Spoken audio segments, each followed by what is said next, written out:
15 long.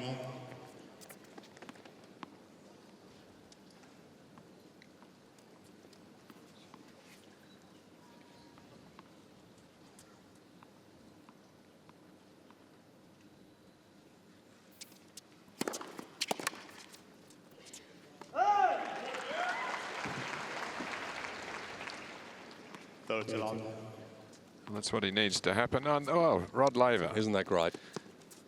We were talking about the best of the best. Mentioning Roger Federer. Well, you can't compare the players out of their different eras, but gee, 2 Grand Slams for the great Rocket.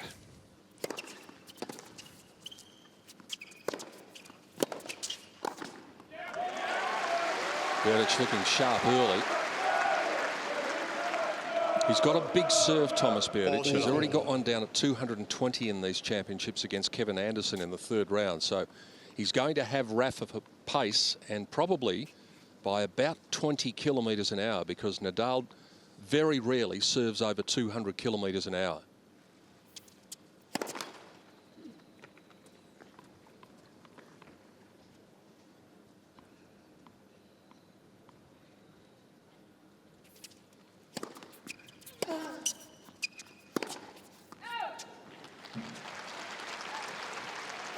Got to take a couple of chances, though, behind his serve, like coming in as he did the previous point and going for a big forehand there.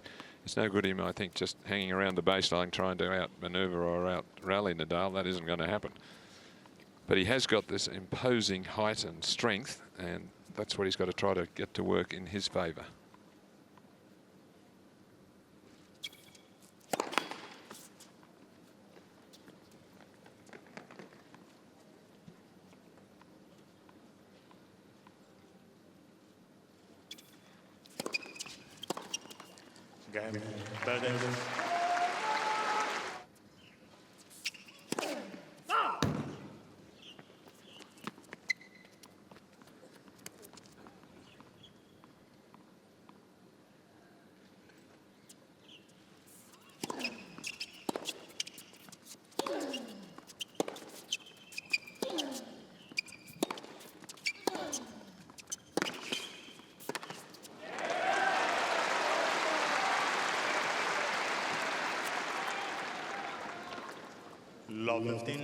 Well, catches Nadal here, who doesn't really move out too well to that. That was a bit of a surprise. I think he wasn't expecting such a quality shot.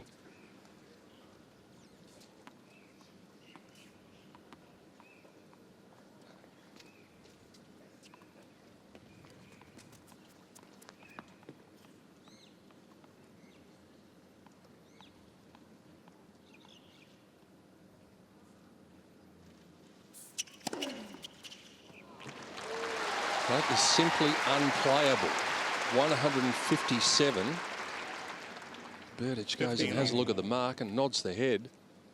Well, he got nowhere near that. Well, it landed up the line and a vicious slice. Such an effective serve on the surface. Might be the sign of things to come after that was so effective.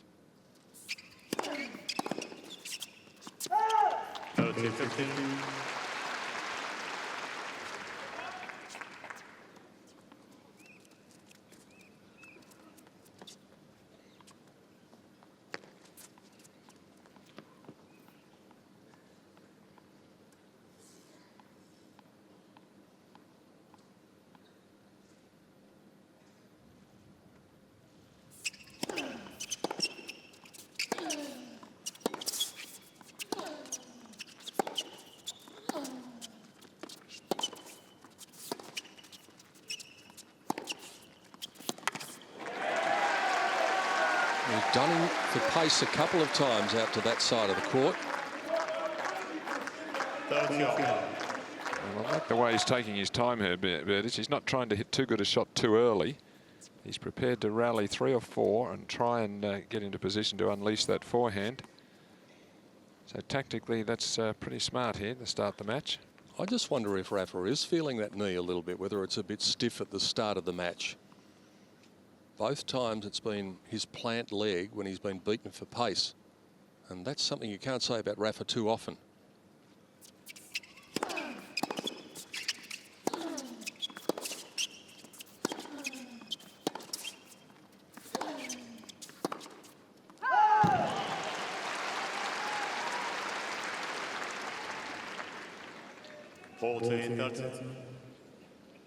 He's just having a long look to see if he could see a mark. He thought that serve might have been a fault. Yeah, so he just didn't move his feet. They took one big step like that and then tried to control it. So that's why he caught it a bit late there. He's looking back to see if he can see a mark. It's a bit late now.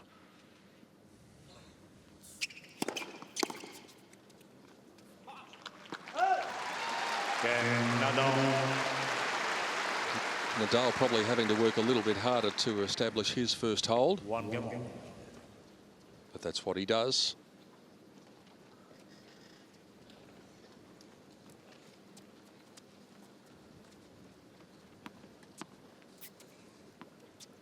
Oh, a sound start by both players. So vital in these big matches that you start well. Get into the match without dropping an early serve. Sometimes sets the whole pattern for the match from which you never recover. 215, so the arms in gear early on.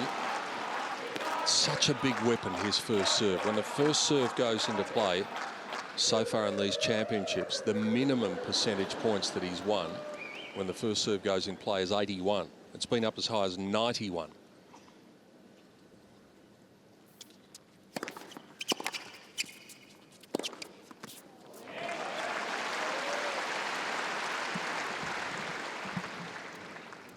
Well,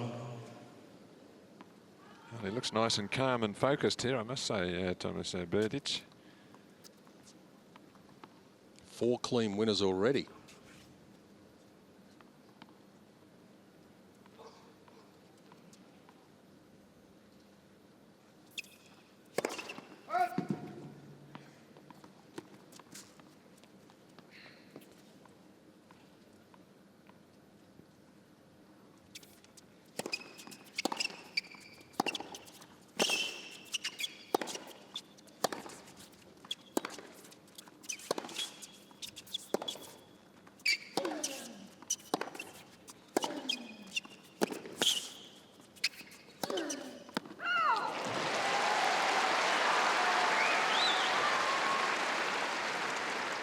Well, this is interesting because it takes a long time for the player to walk 6 or 8 paces, go up, have a look at the mark and then challenge.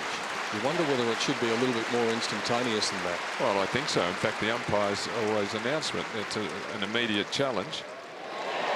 That was a good one. Yeah. But that wasn't an immediate challenge. No, and he had it in his mind to challenge straight away anyway. So he could have done that.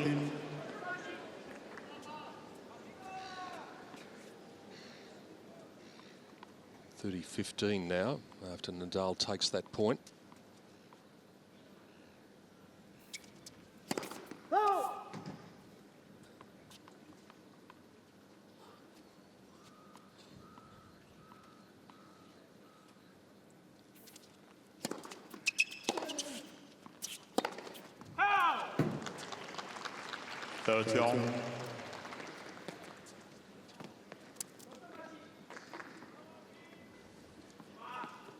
Well, the right shot, but didn't need to perhaps go quite as close to the line. Nadal wouldn't have got it if it had been half a metre inside the line. Modern forehand today, you see the players launch themselves off the court.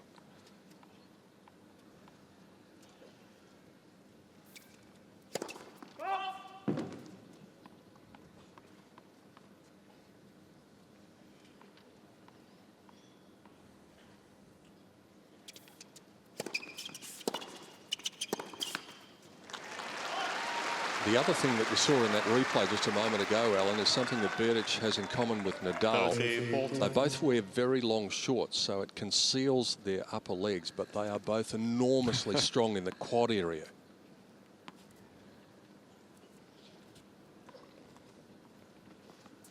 Nadal strong everywhere. Yep.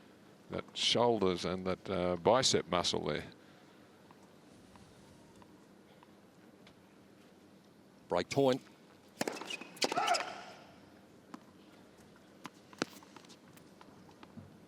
Would be a bit disheartening for Berdyc. He seems to have played really well, but here he is down to break opportunity.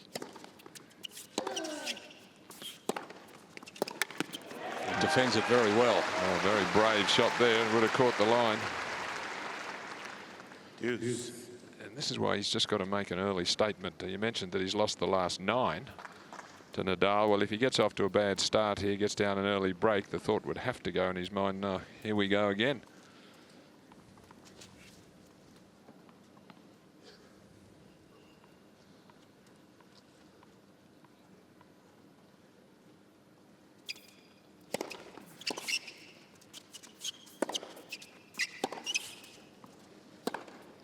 Rafael Nadal is challenging the call at the right baseline. The ball's caught in.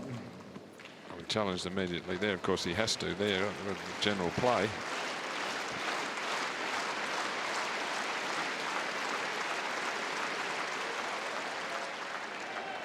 And again, he was right. Of the top players, he's got a very good record with his challenges. Well, comparatively to Roger Federer, but then again, I think you and I have got good records compared to Roger's challenges. Oh, he just gets irritated with the system, I think. He does. When you're that good, you don't need to worry too much. That's 2 break points seen off. Deuce.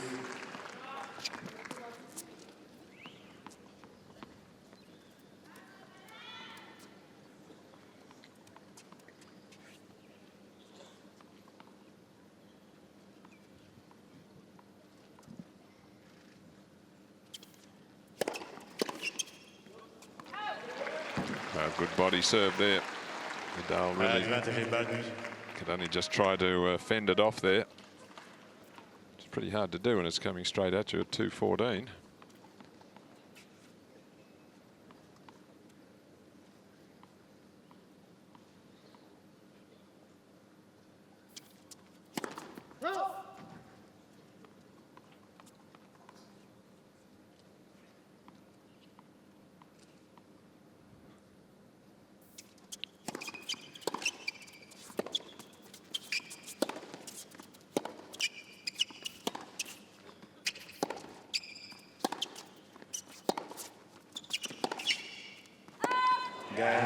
That's a noteworthy hold early on for Berdyc.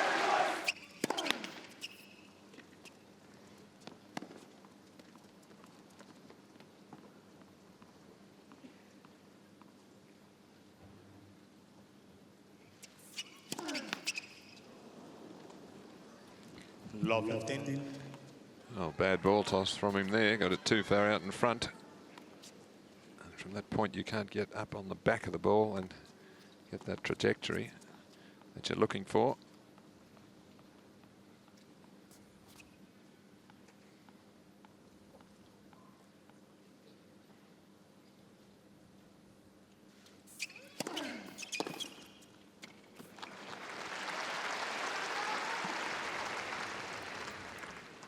All.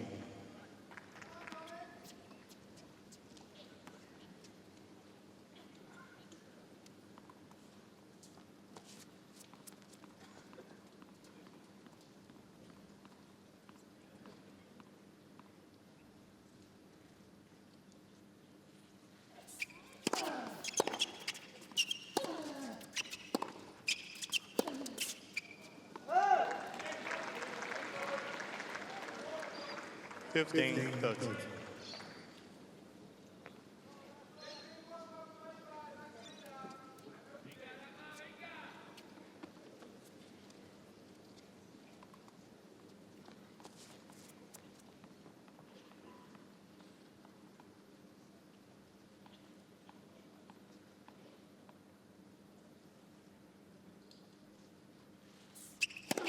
Last.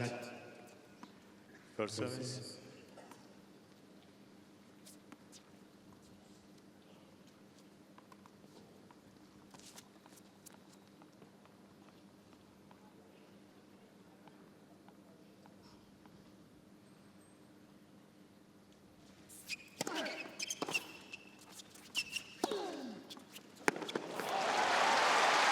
Well, that's his favourite play. He's so quick to move over into that backhand corner after he serves, 30.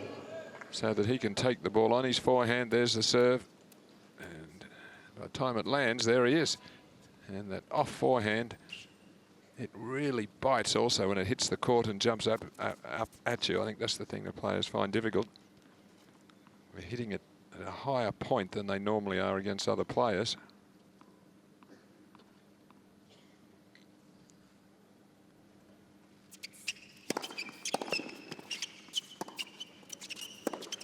Well, he got himself into a tangle, Rafa, and somehow was able to execute the shot.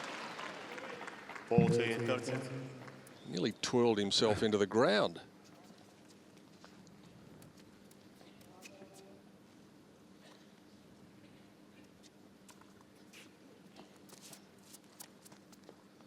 The one good thing about when Rafa's playing is we get to see lots of replays between points of reactions. He goes about it in his own sweet time.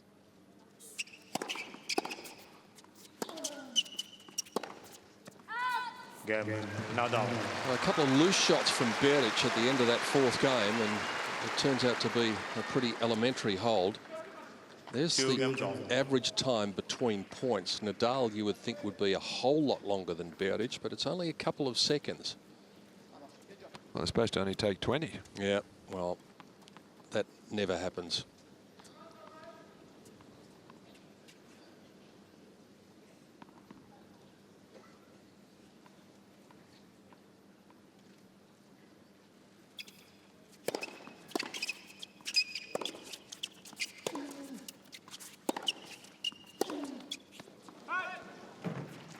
A bit looser than that one, and if you're wondering why he can get more topspin than other players, it's when he takes his racket back, he drops it down very low, and then he comes from this low position and really flings the racket head so sharply up on the back of the ball that he's able to get a little bit more topspin with that great strength that he has than most of the other players.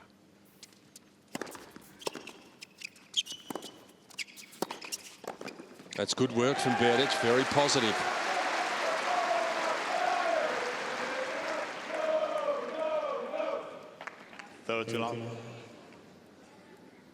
Well, that's a short ball, so from there, that's his option. Come in, and with that good reach, that's a copybook backhand volley from him there, leaning forward into the shot.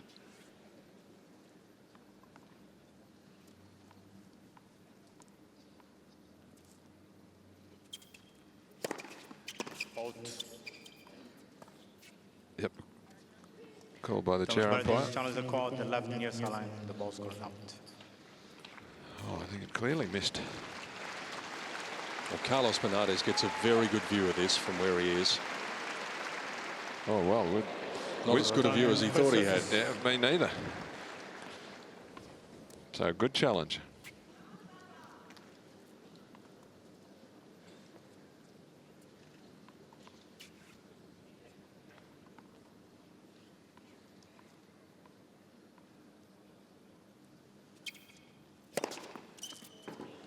Now Rafa's having a look. Oh, that had to be right on the line. It was 207.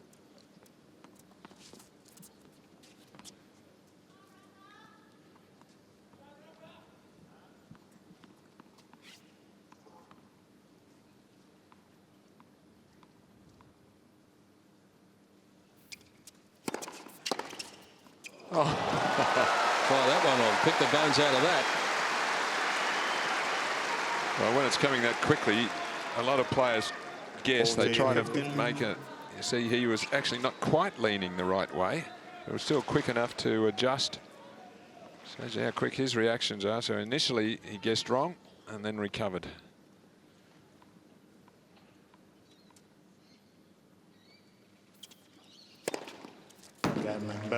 Another big serve from the big man. That is going to be a mighty big weapon in this match. On serve, 3-2 first set.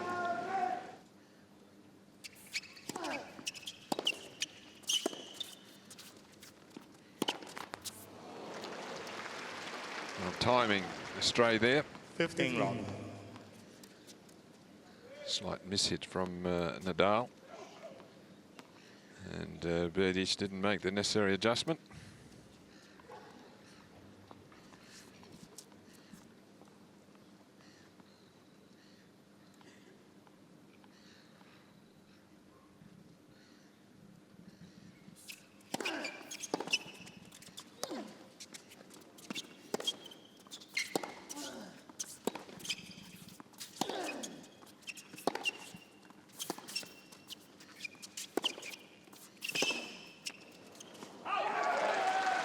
got away with another miss hit early in that rally, and of the two, it's Berdyc who looks a bit sharper off the racket.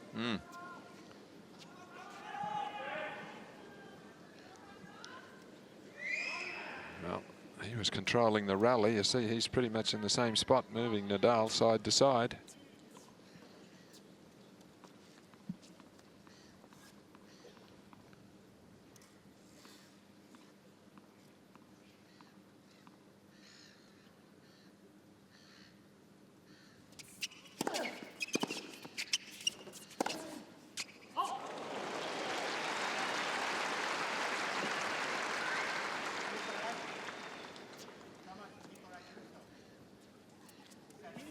And correcting himself.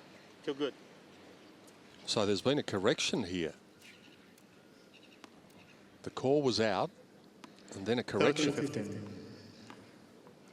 Well, that's umpire called the ball out and correcting himself. Too good. well, it's good the umpire explaining it to the crowd what happened. Yeah, and he was right. Yeah. Hawkeye showed that the official was right. So well done all around. Yep.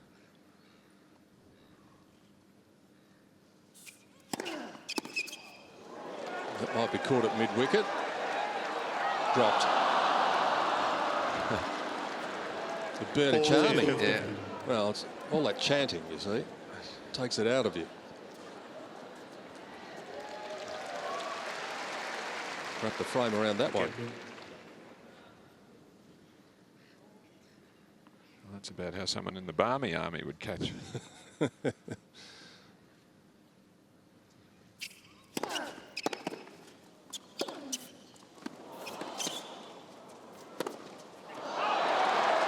Oh, good court coverage by Berdych there. 40, 30.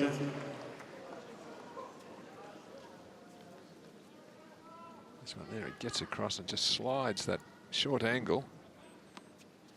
He's hit a couple of shots that have caught Nadal by surprise.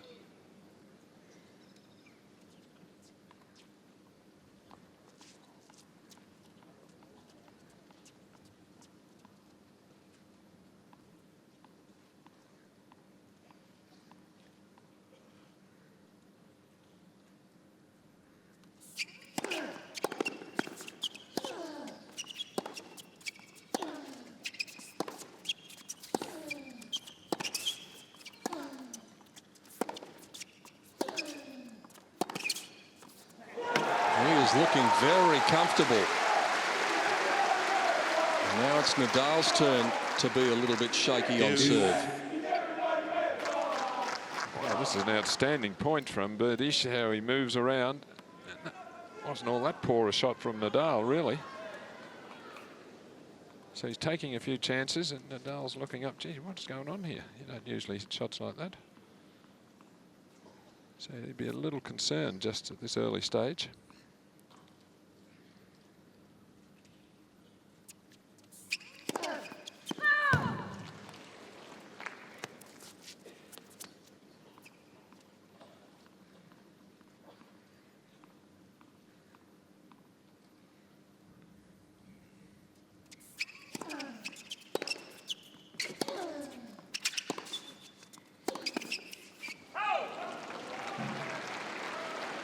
We don't often see him commit as many unforced errors over the baseline, putting just rally shots over the baseline as we have done tonight.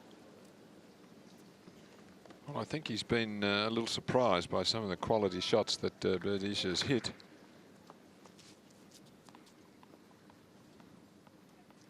So it's just put a bit of added extra pressure on his ground strokes. Big moment here for the man from the Czech Republic early on in the match. Could really set the tone for what's about to happen. Overclubbed it.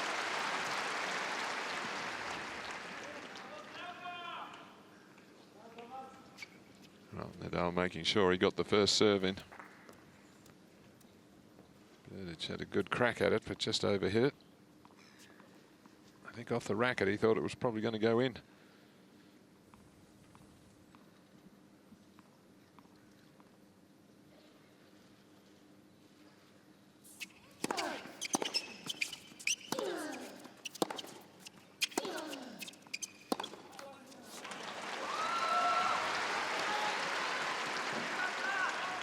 Advantage in Nadal.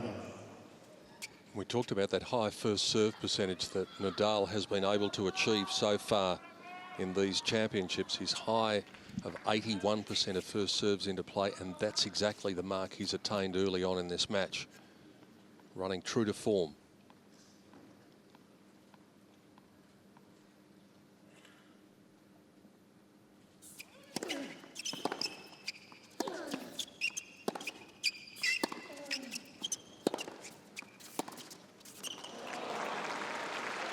Good forcing play from Berdyc. He's got the tactics about right here.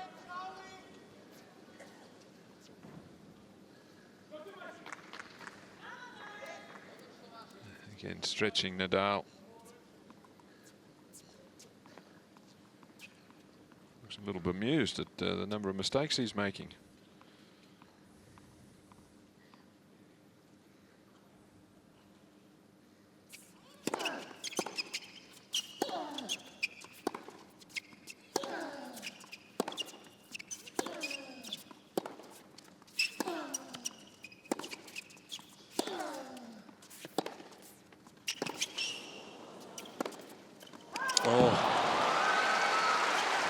Golden opportunity goes begging for Berdyc.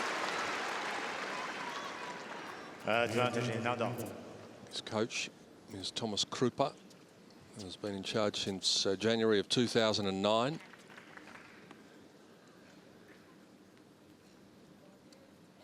Oh, a real let-off. Hit it a bit flat, not enough spin.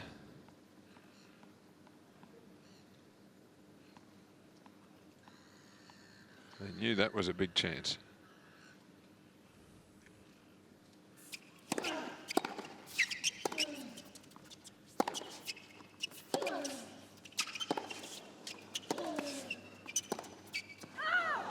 Well, Berdyc will look down at the line, but it's up to him as to whether he challenged. He decided not to. So Nadal is able to do in the 6th game what Berdyc came up with in the 3rd game, and that is to withstand a break point. We stay on serve on this very hot night. Match started with the temperature 35 degrees Celsius, well up in the high 90s Fahrenheit.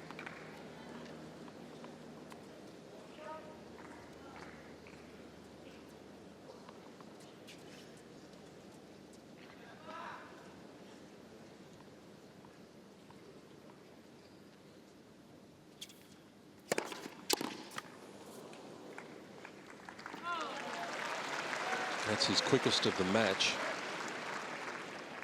15 round. Just below his quickest of the championship, that one at 219.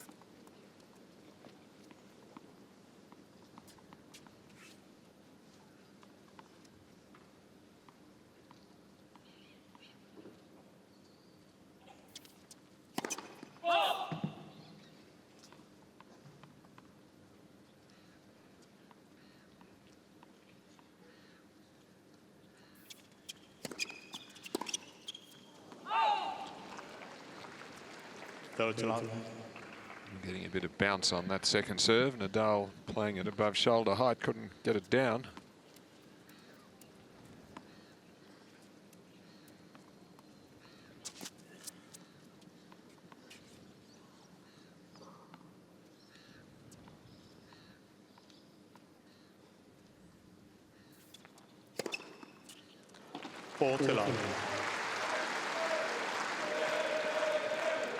Berdyc, by the way, has got the 5th fastest serve of the Australian Open so far this year. Milos Raonic of Canada, to the surprise of no one, had the quickest at 228. Had a couple of those the other night. A couple of 227s, a whole heap of 226s.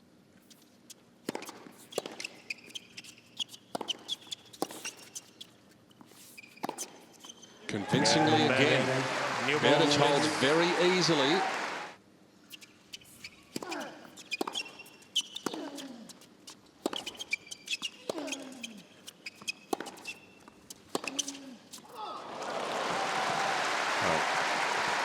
Quality shot there. I mean, Berdyc's shot hit the line, and you would think you'd have another 15 shot to play after as one as good as that, and he wasn't anywhere near that. He was looking for the cross court, and Nadal flattens it out.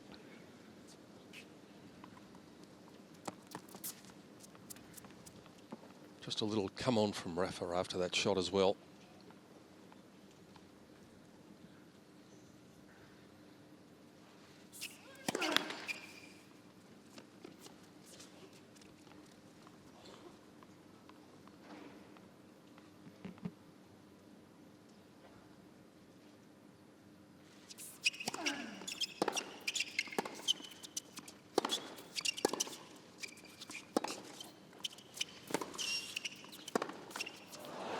Created the opening but couldn't find it.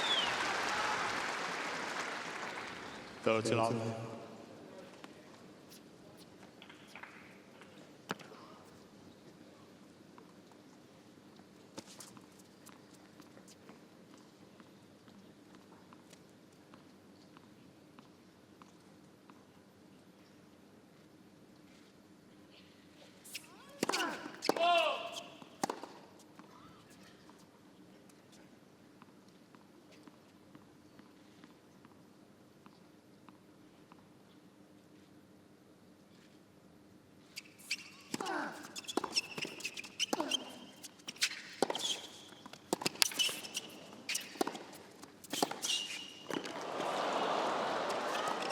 That's a fabulous point from both players.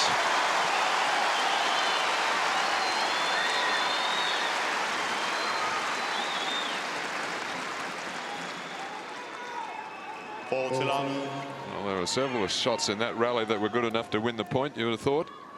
And no doubt about the speed of Nadal. I think his knee's okay, the way he really hustled up to that short ball. Just seems to have loosened up a bit, I think, too. Maybe it was just a bit of early match stiffness in the first few games.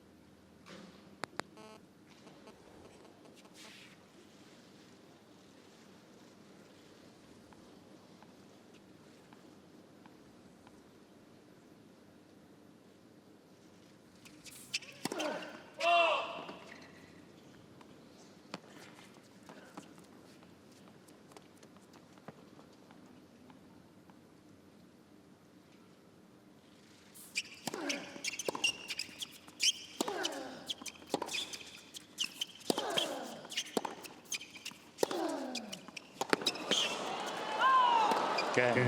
Successive love games for the server. And appreciated by the crowd. Change of weaponry for Nadal, and one's going to the stringer. It was funny, I've seen him do that a couple of times. Berdyc changed his racket with the new balls, and Nadal one game after. Federer does that a bit these days. He used to change it always when the new balls were coming, and now quite often he changes it one Maybe game it's after. got to do with whether they're serving or not.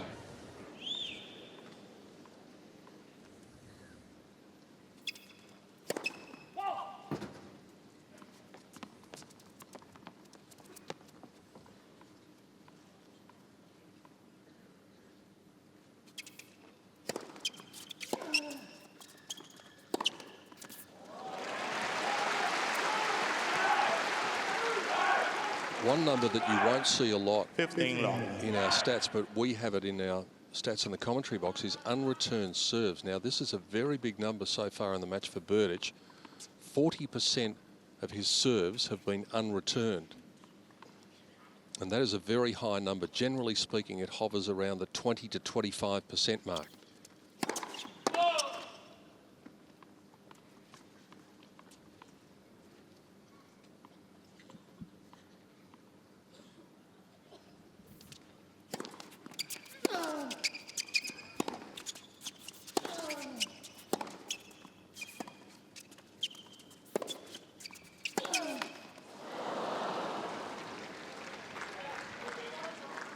Too long.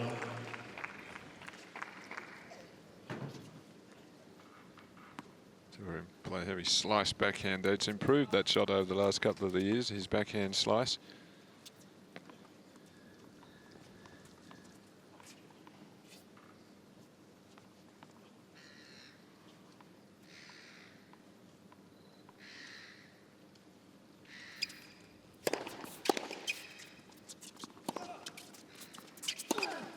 That shot's always been good.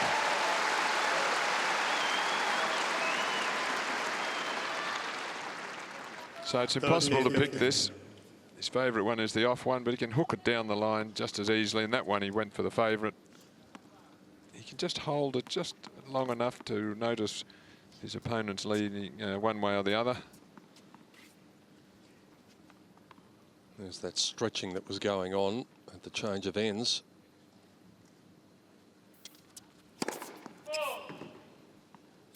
Something that Berdyc does a lot, so I don't think there's any cause for any great alarm just at present.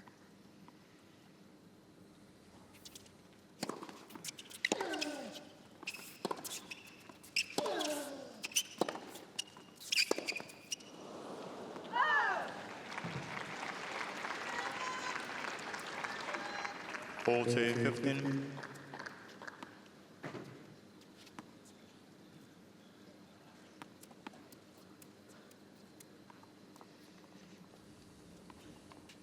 Can't lose too many serves if you're having that success rate on the first serve.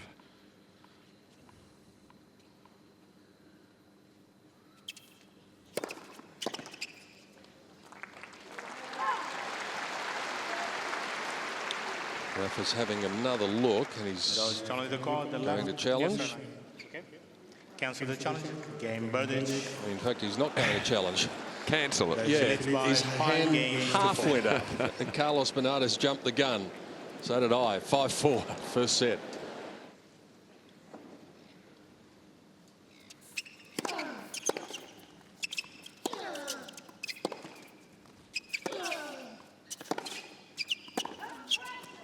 Replay the points.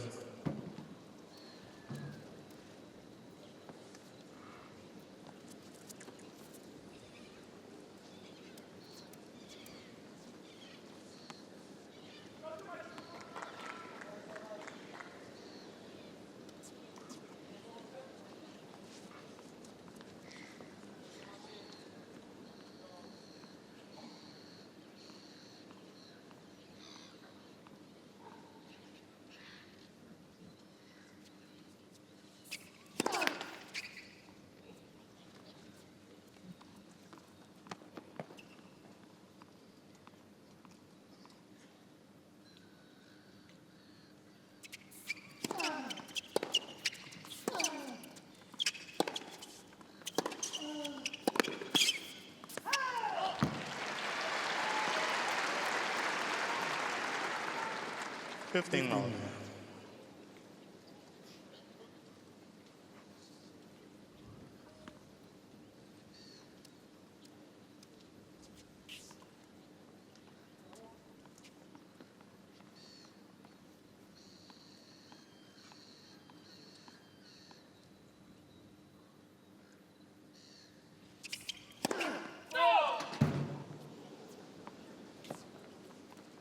That's his fastest serve. It just missed, but first one over the 200K.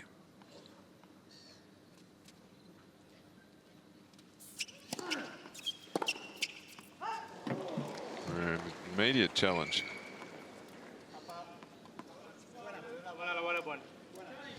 No, the ball's good. Ball's good. 15 on. Well, everyone's doing things by halves here at the moment. Well, the linesman seemed to indicate something, and maybe it was just a strangled cry, so everyone's a bit confused. Oh, he's got the result. Well, it was a very strong two-hander down the line against the second ball.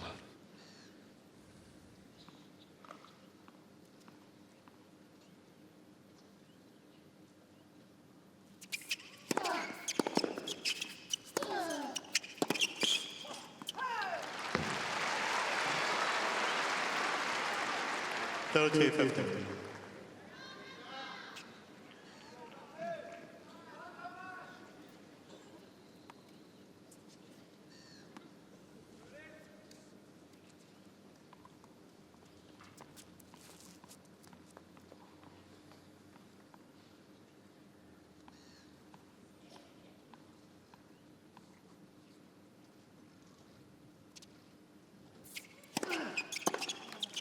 $40-15.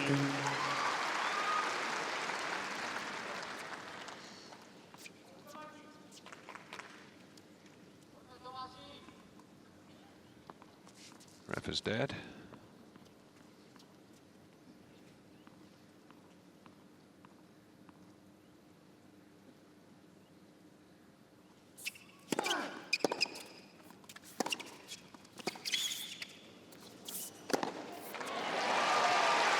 Nadal. This tie-break is edging ever closer. It seemed inevitable for much of the set. Just a couple of break-point opportunities for Nadal in the third game. One break-point opportunity for Berdyc in the sixth game. None of them taken.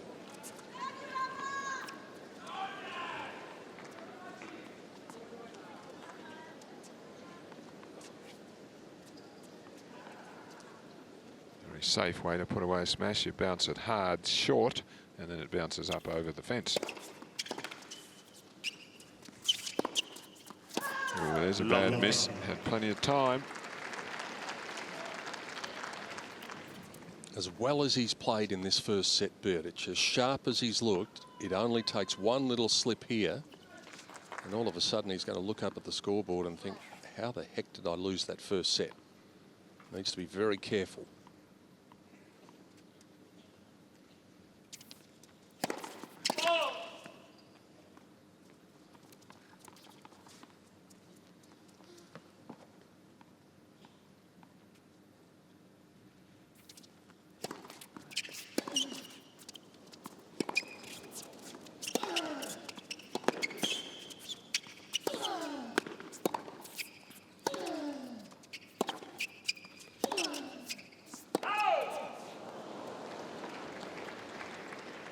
Rafael Nadal is challenging the call the left baseline. The ball's caught out. Well, I don't know that I'd bother, but I think the only thing that Rafa's thinking is that maybe Berdyc was just hurried and perhaps the ball caught the back of the line, which it did not. 15 on. Rafael Nadal has More annoyed than anything else because he had the first point. There's a long-time coach, Uncle Tony, and for him to miss that ball in general play, that's what's irritated him.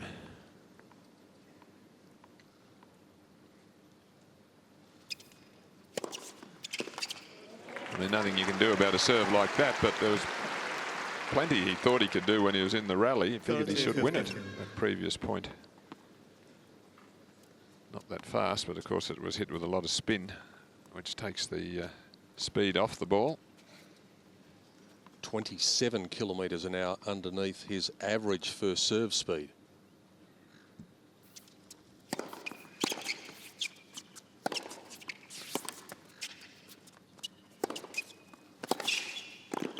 He's looked so positive when he's got the right ball. He's followed it in.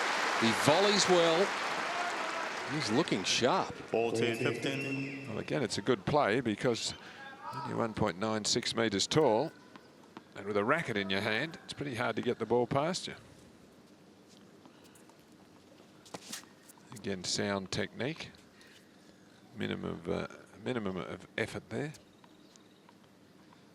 Look at their winners and unforced error ratio. Same.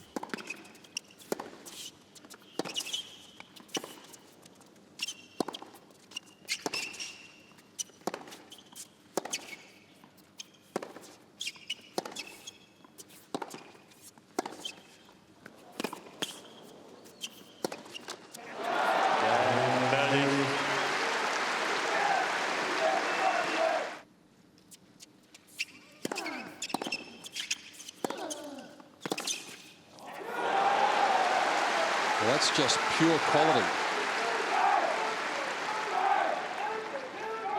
Well, Nadal trying for a quick surprise move here by coming in. Berdyc onto it.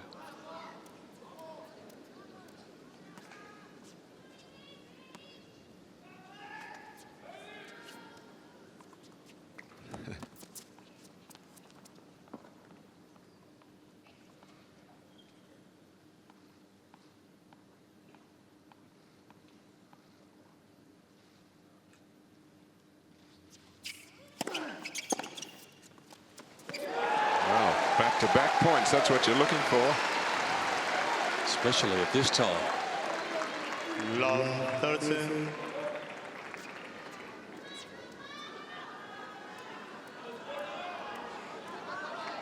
Inspired tennis here. As Berdyc just leans a little to his left to give himself the room and then just timed that perfectly. I mean, that really surprised Nadal. You see he was a bit late to react.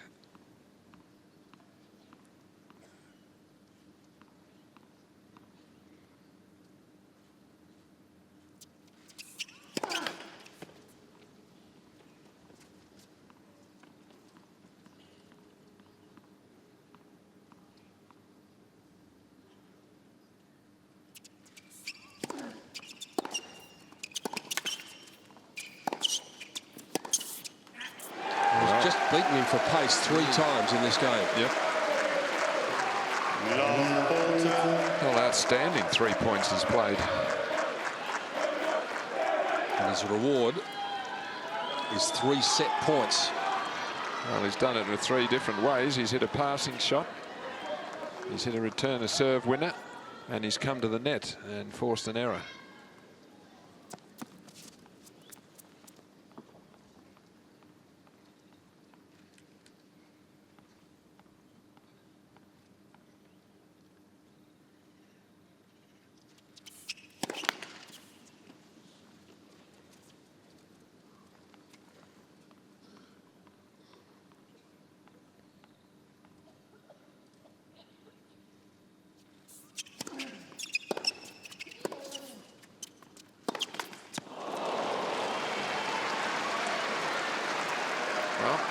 A little nod. The coach is saying, well, that's the right thing. He's up above 40.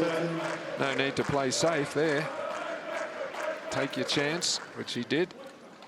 And just caught the tape.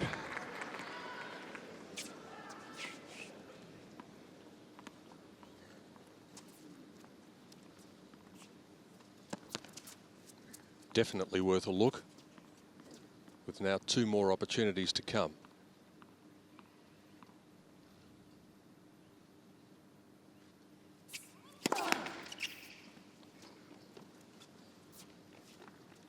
Nadal's first serve percentage is dropping as the set progresses.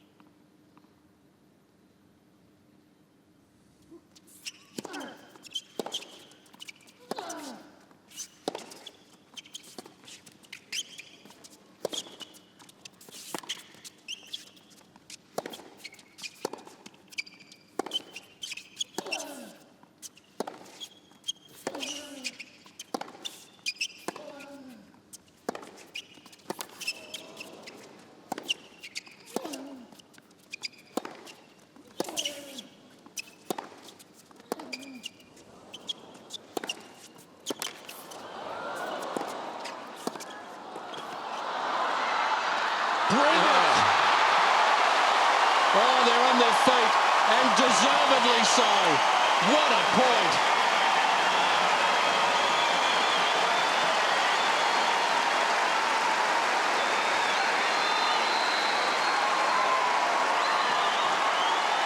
And the applause just prolonged here. That was a piece of magic.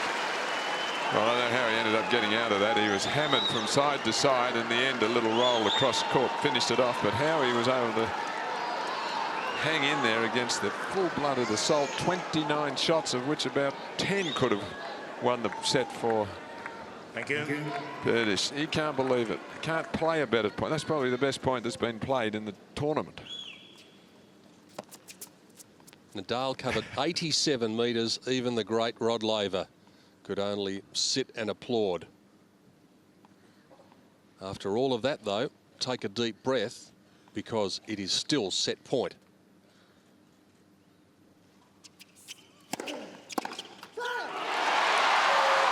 Berdyc is challenging. At the right circle line, the ball was cut in. I think this touched the line. He doesn't.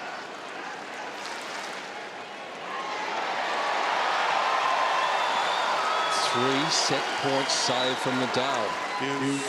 Well, we did mention he's one of the great competitors of modern times in tennis.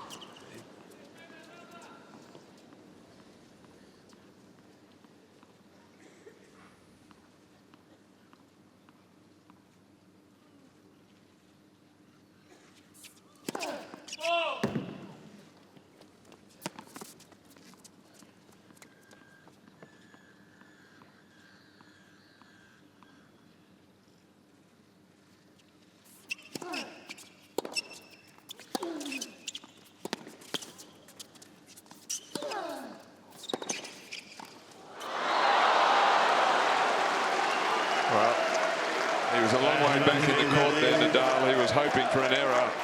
Didn't want to have to make a volley. Smart play by Berdyc, not going for the big pass, giving him a volley, making him play the volley, and he couldn't control it. There's what he thinks of it. He's already let 3 slip. Can't afford to keep doing it. 4th set point for the number 7 seed.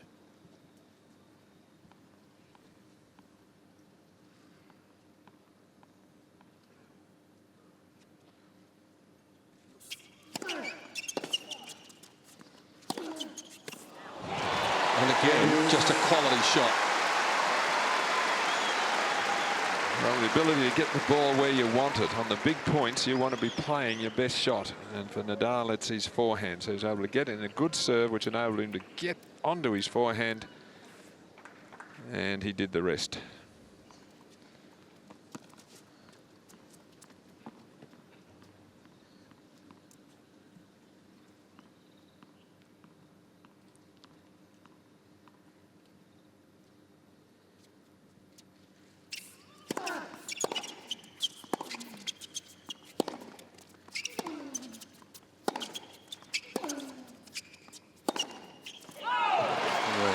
Significant those 4 break points, those 4 set points might turn out to be. If Nadal is able to manufacture a hold here, you'd still probably give the edge to Berdyc in the tie break, but those 4 points might be playing on his mind. Well, it'll be absolutely critical if he loses the tie break. If he goes on and wins the tie break, then no problem. Still got the set.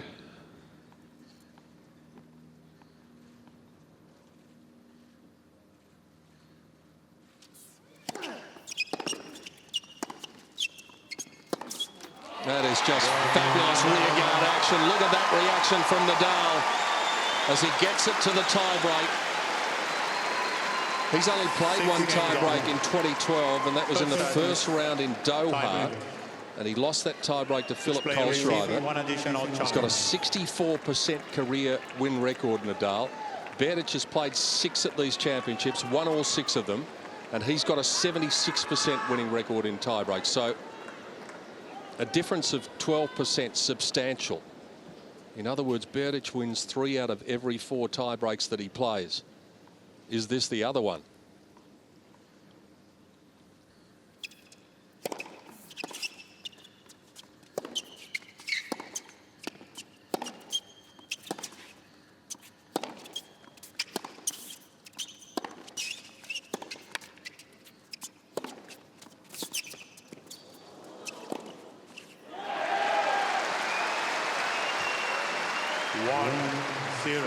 Well, still looks very calm and focused. No signs of disappointment after allowing that set. Well, he didn't allow the set to slip on the set points. They were taken away from him by superior play, so he can't feel too disappointed about it. He didn't lose them.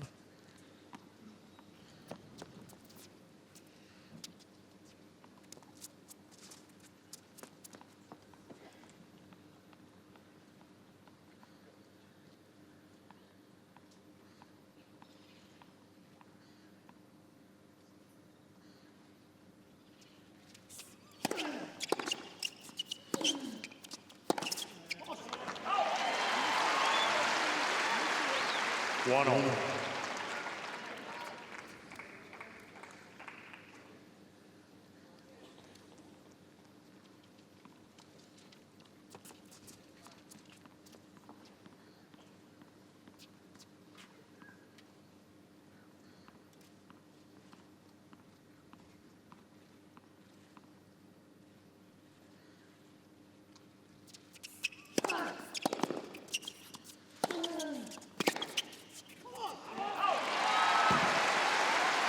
Points very solidly held by the Spaniard. 2-1.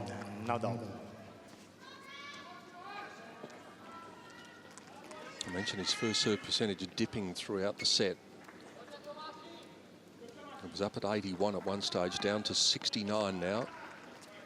Still superior to that of Berdyc at 66, but that's a very good number for him. Best of the championship so far. And As Alan Stone mentioned before, when he gets the first serve into play, he wins a lot of points. He's only dropped 4 under those circumstances.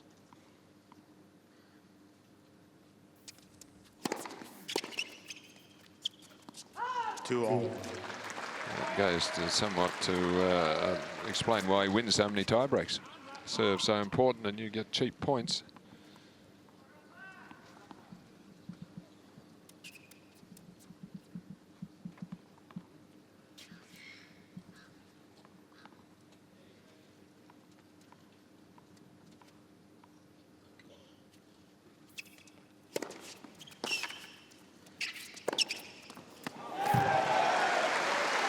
He was careful with it, didn't need to overplay it. 3. Anywhere in the court in that area was going to be a winner. That's what he came up with. And again, the benefit of the first serve, it draws Nadal way out of court. And Berdyc comes in with a roll volley into the corner. So you think that looks like that was a normal ground stroke, which is the way they play that dry volley these days.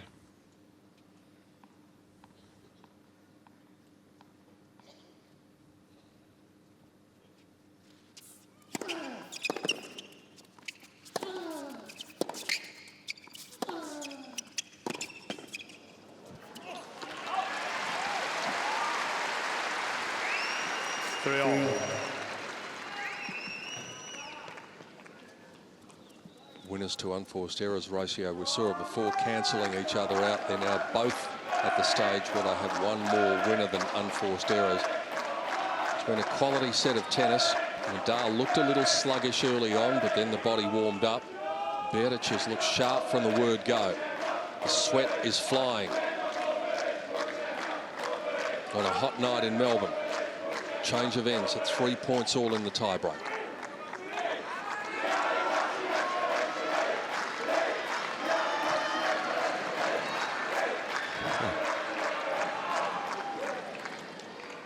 It's a bit like a United Nations over the 2 weeks here. Supporters of all of the represented nations loving their time at Melbourne Park in record numbers, with the chance to see the best in the world like this man.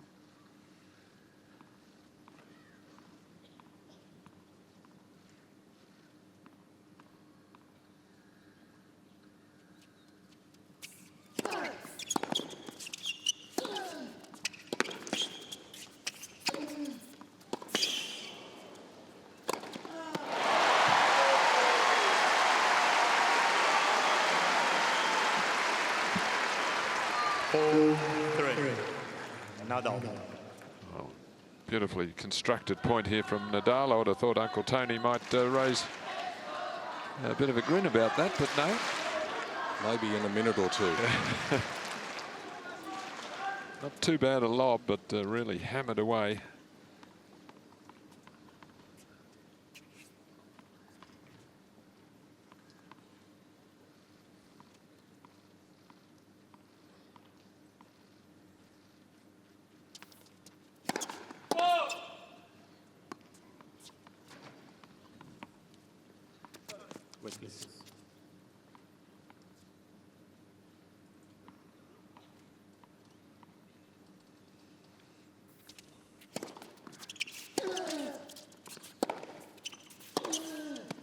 That could be the point.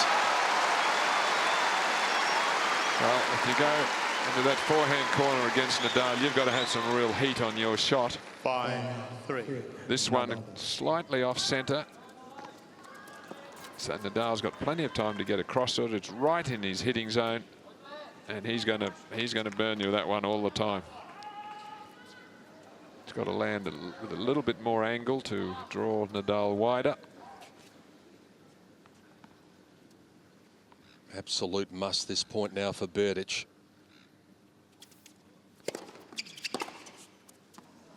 5-4. Good judgment to let the ball sail over the line. So it's now on the racket of Nadal. Remember, Berdyc had 4 set points in the 12th game, and Nadal took it up a level and defended every one of them.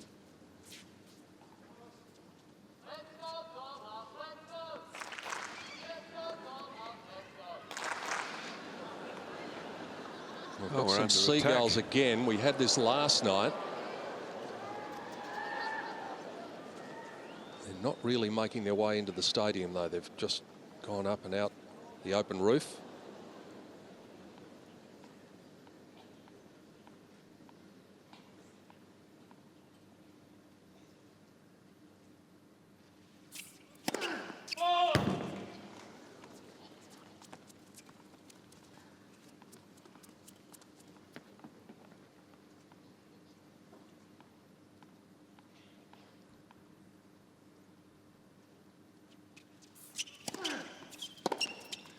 Oh, that's class. What a brilliant return. So we're back on serve again in this tie-break. It's been that sort of set. Well, really early take of the serve there. Watch where he is. It takes a step forward into it. He's nearly 2 meters inside, and with the angle, that swinging slice serve that Nadal created. There you see Berdyc hitting it out in front so that he can return the angle. And to be honest, it got what it deserved because it was 121 kilometres an hour.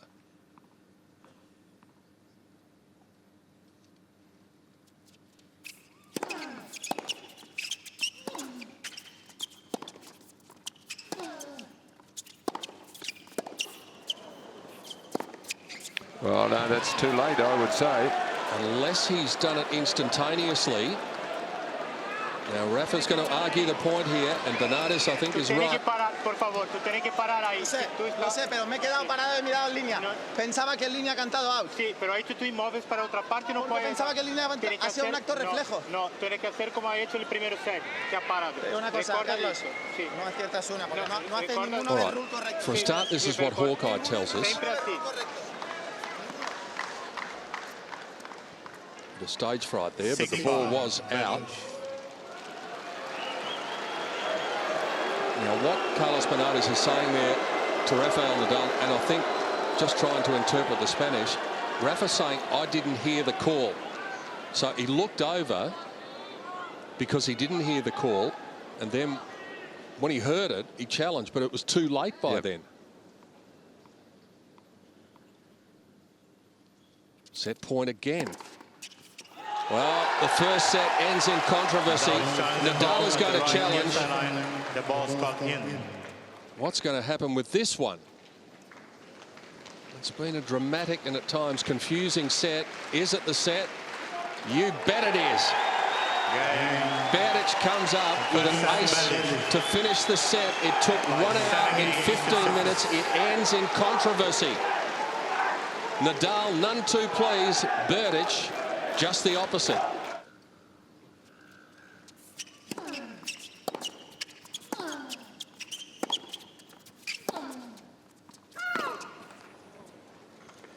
Love 15. That's one of those ones where in the back of your mind you're thinking, I'm not sure that that ball was out, but it's the first point of the set. You waste a challenge there. You've only got 2 to carry you through. And the first set, remember, lasted 1 hour and 15 minutes.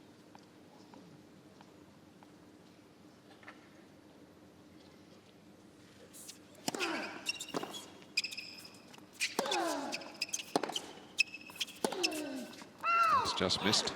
Love 13. His first set, Nadal has lost. Yep. And he usually can put those sort of things behind him. One of the great competitors.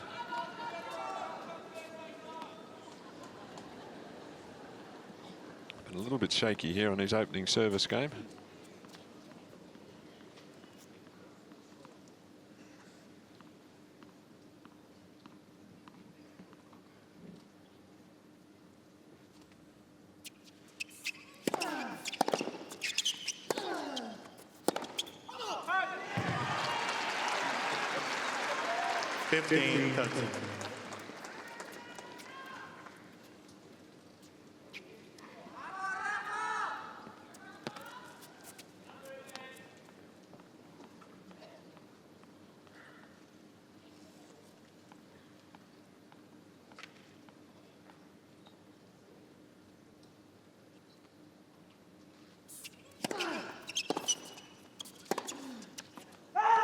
15-14. Berdyc was going to challenge anyway. Straight away, big trouble for Nadal on the back of losing that first set under disappointing circumstances for him. This would be a big blow. Hawkeye confirming the out call. 2 opportunities for Berdyc.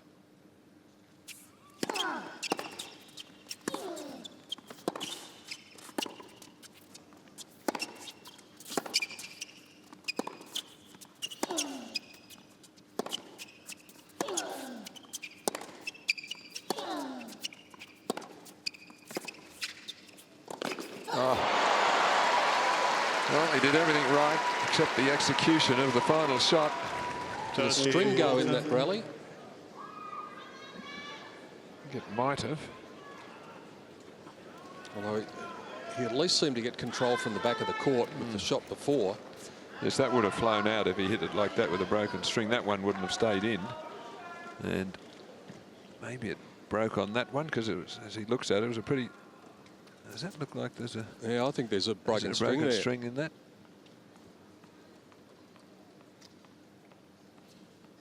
If not, it was a disappointing volley.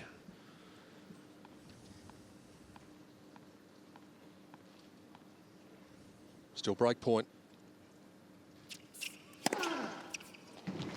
Once more, Nadal doing what he did in that 12th game. Berdyc is going to have a look at it. The right center line, the ball's called in. Well, I don't think this is right that you can go up and have a look at the mark and then decide whether you're going to challenge or not.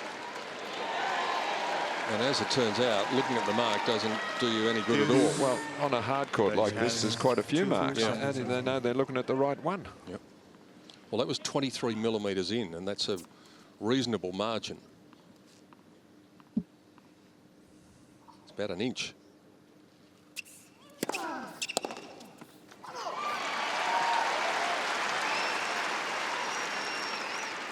This could be a very, very important hold for Nadal, having lost that set, and then if he had to drop this opening serve, I mean, that would even test him.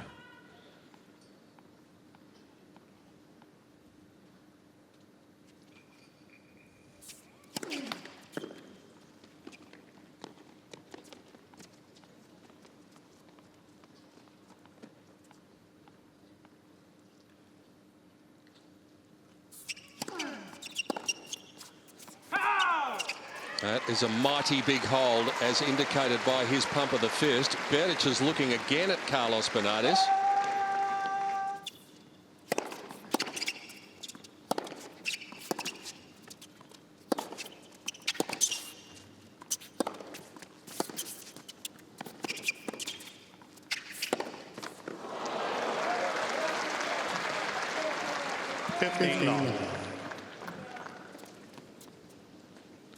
Really playing some sound tennis here, Tomas Berdych. That nice little roll there, so a little bit more variety than we're used to seeing from him. Not just a big hitter and moving forward.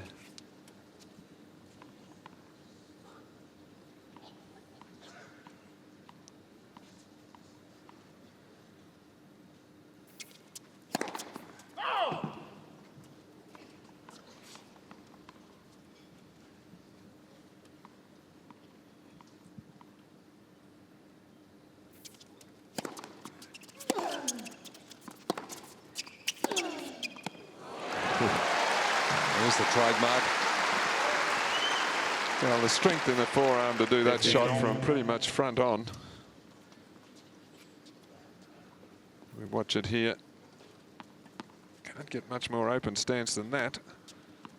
And again, the control, the spin that he can put on it keeps the ball on line. And the follow through wraps around his head.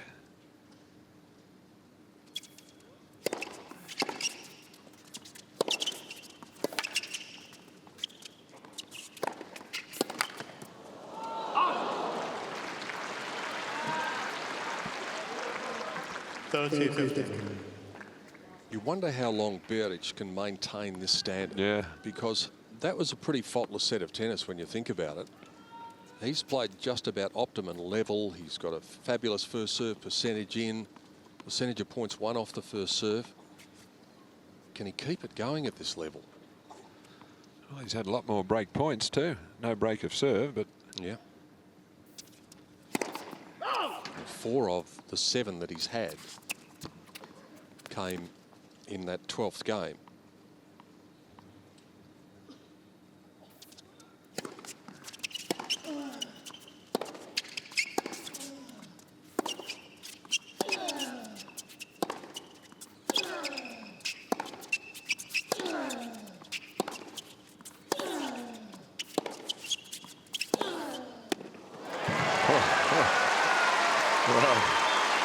Remarkable forehands there from him.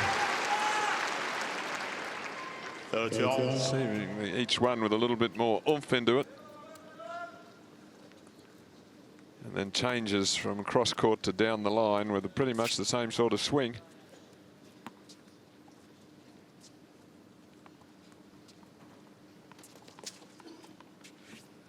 And right on it.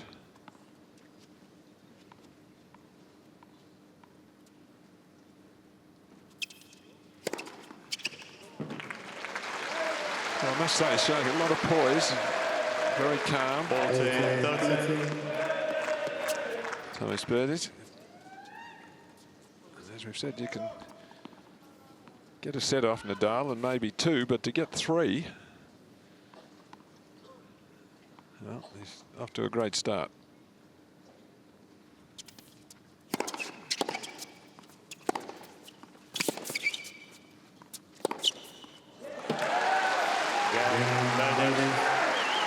A little bit of trouble in his opening service game, so the door was open for Nadal, but Berdych this time is the one who replies in kind. It's been a high-quality match, as you'd expect at this stage of the championship.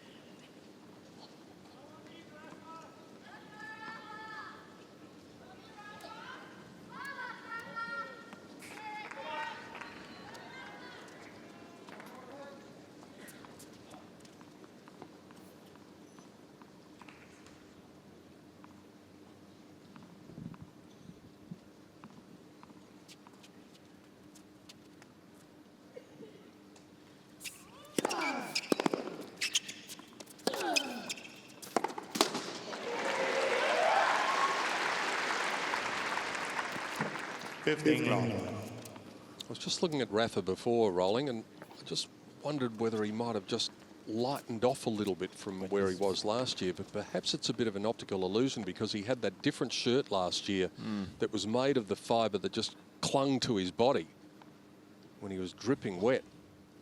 This one just a bit looser.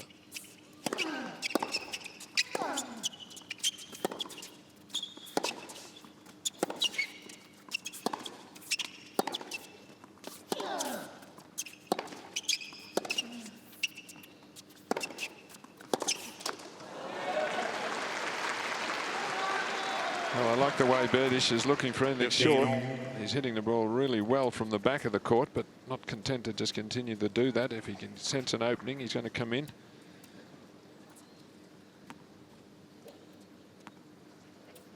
He's been in 16 times, and Nadal just 6.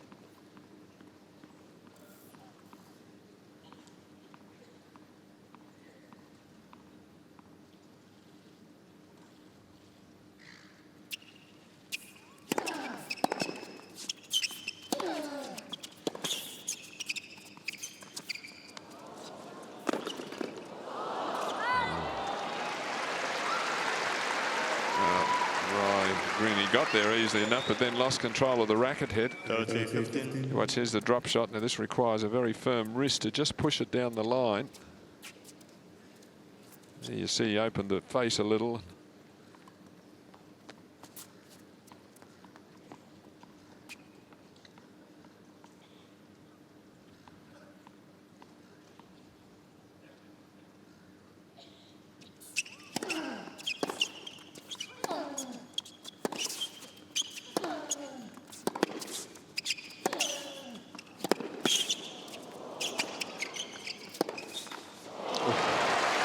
Again, he was there.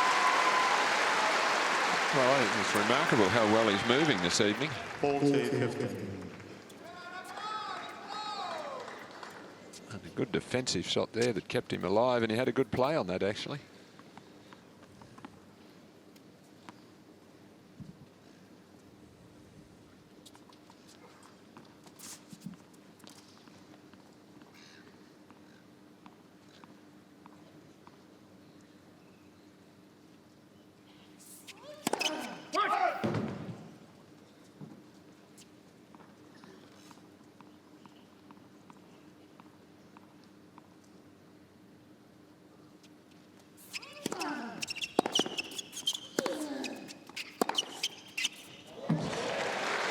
He's hitting those ground strokes so flat.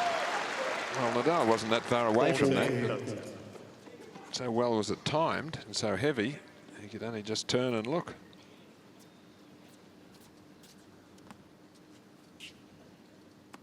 So he's not far away, just one step, and that's all he could do. Towards the ball, but then it's gone.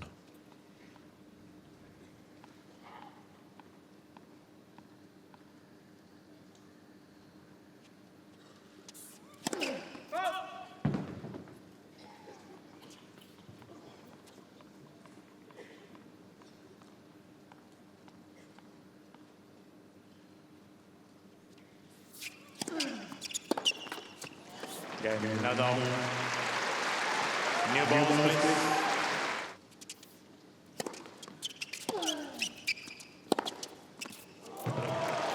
He's played that shot. Oh, he has. Well, we've said that Nadal gets a tremendous amount of topspin on his shots, which he does, but the problem can be for that extra topspin makes it drop a bit short. You'll see this one here, right on the service line. Then if you're up against a big hitter like that, he can take advantage of it.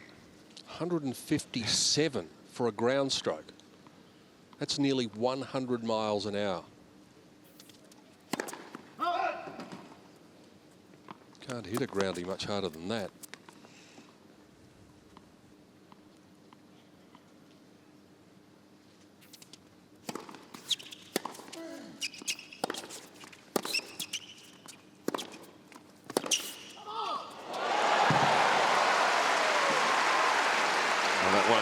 Quite the same conviction. Wasn't hit badly, but not wide enough really, and Nadal, easy pass for him.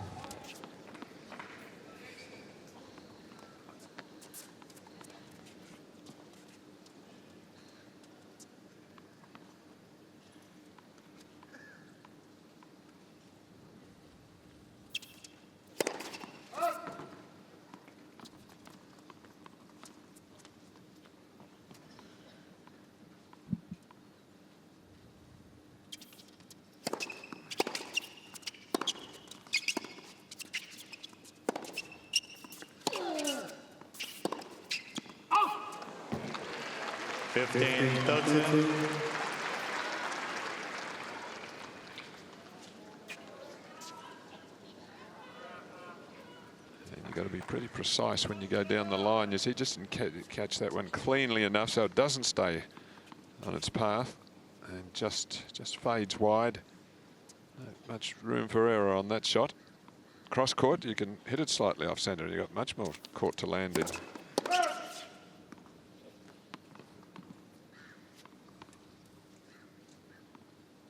Nadal standing about 4 metres behind the baseline to receive the second serve.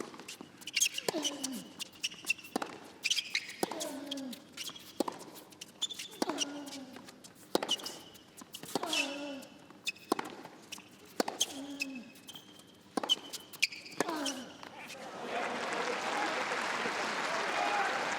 tries to move in further towards the baseline after he's returned the serve.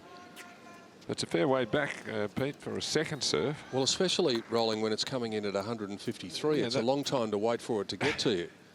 Well, usually it's going to drop a bit low, so you've got to then hit it up to get it up and over the net. So therefore, it's not much penetration. So he's standing about the same distance, maybe even a bit closer for the first serve.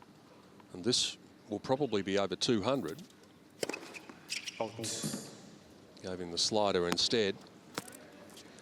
Berdych challenges called the left near sideline. The ball was The slice serve's a good one against someone standing a long way back, because they just can't reach it. The angle takes it away from them. That was not even close, so he has just burnt a challenge there.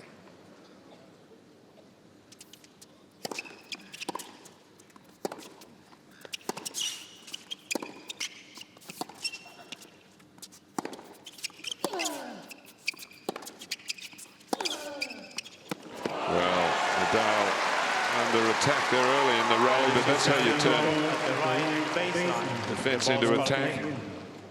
Well, Berdyc is throwing challenges to the wind here.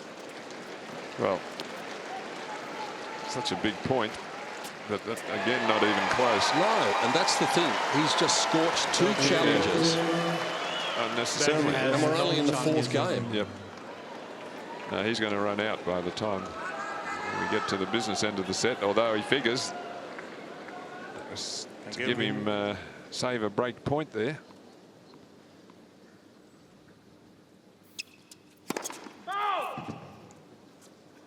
Oh, not again.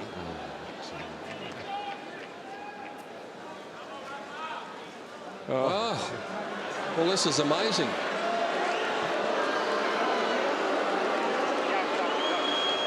Thank you. He understood now. Thank you. What was all that about?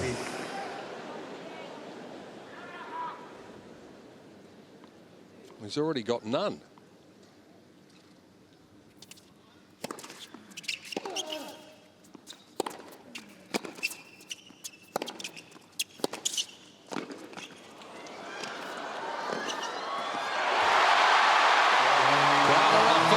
So's Rafa. The break comes in the 4th game. Some strange thoughts swimming through the head of Tomas Berdych in that game, and now he's got something else to worry about. Well, just the brilliant court speed there of Nadal again in the rally. He was just valiantly defending. Wasn't a bad drop volley, but he knew it was coming, Nadal. As soon as he made his attempted pass, he moved forward expecting a drop volley, and when it came, he was onto it. Sweat just flying off his forearm and shirt. And what a reaction from him. Thank you. He knows the importance of that early on in the 2nd set. A set now where Berdyc is left without a challenge. And we've only played 4 games.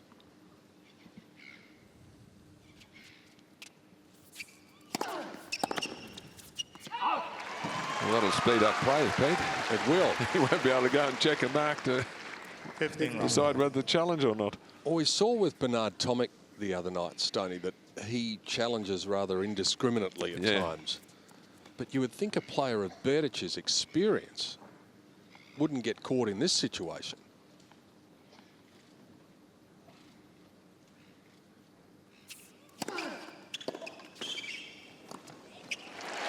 And the momentum and the mood of the match has changed, and Nadal senses that with his body language.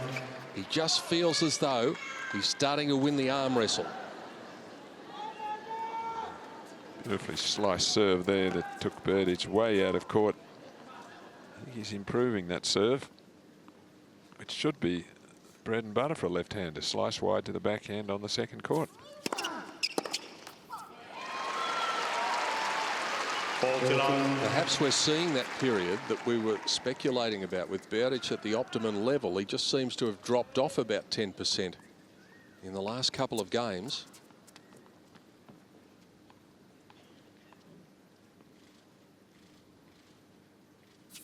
Look at that. A love game for Rafael Nadal. 15 love.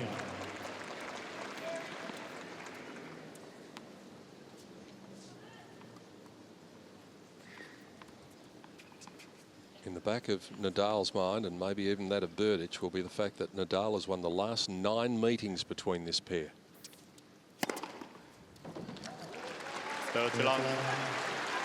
That's quick for a wide serve, 204.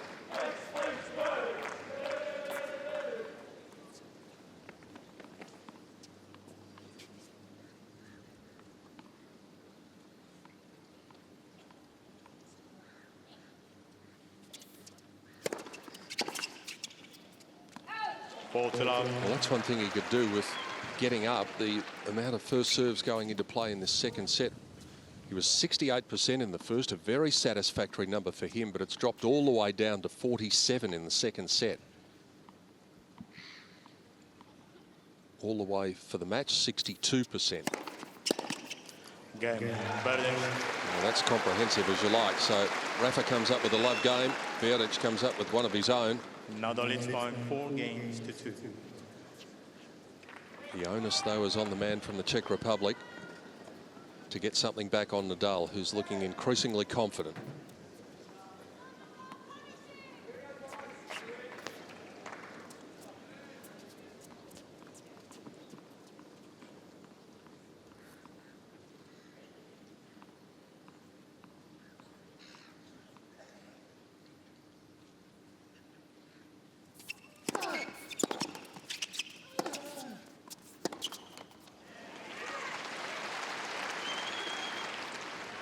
Long.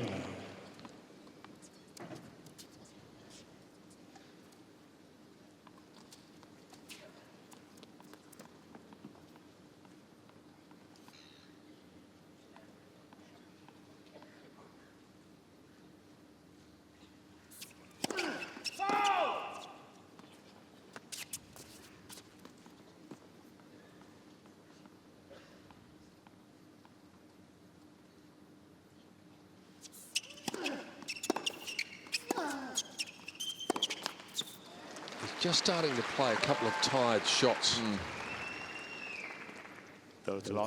Well, I mean, Nadal's just relentless in the way he fights so hard. He just works you so hard for every ball.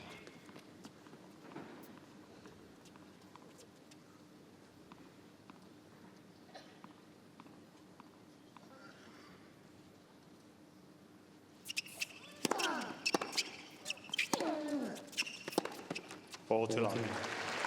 Lots of balls starting to hit the net now from Tomas Berdych.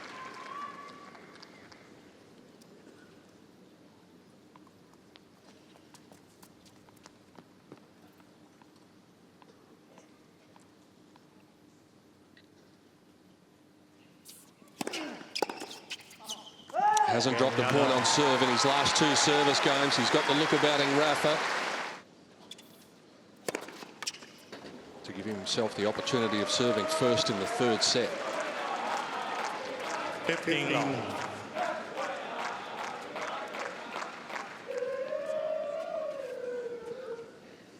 That one 217, just 2 kilometres an hour short of his quickest of the night.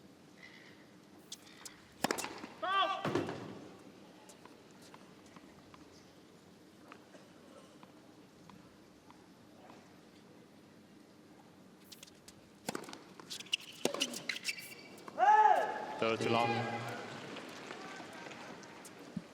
Well, again, standing so far back there for a serve that was 150, and by the time it got to him, it was a little lowish on the bounce.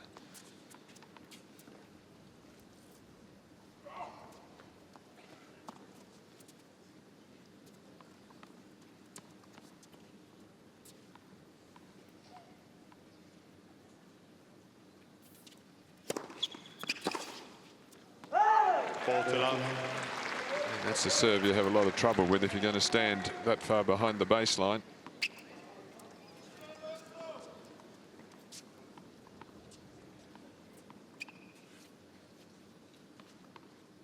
You see, he's so far out of court, even if it went in the return, he'd never recover for a down-the-line shot. As I recall, I think that's the serve that Djokovic uses with great effect against Nadal. Yep. With even a little bit more slice on it.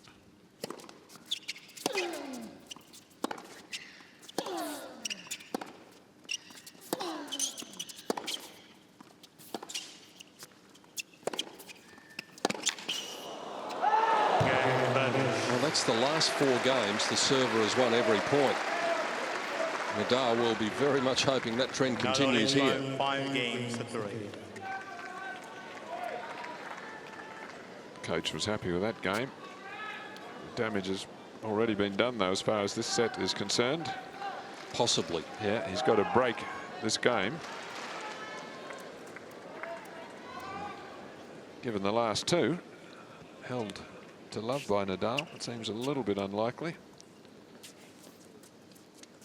Big crowd really enjoying this match. Perfect conditions for the spectators, but still very hot for the players.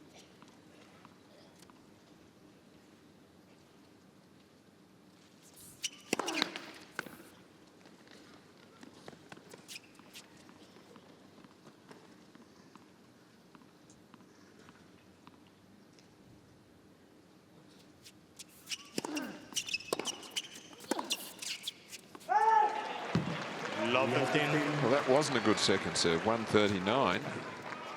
And Berdyc able to hit a penetrating return, as you would expect off that serve. Uncle Tony didn't look too pleased with that. Temperature gauge, by the way, at 20 minutes to 10 o'clock on a Tuesday night, still at 35 degrees.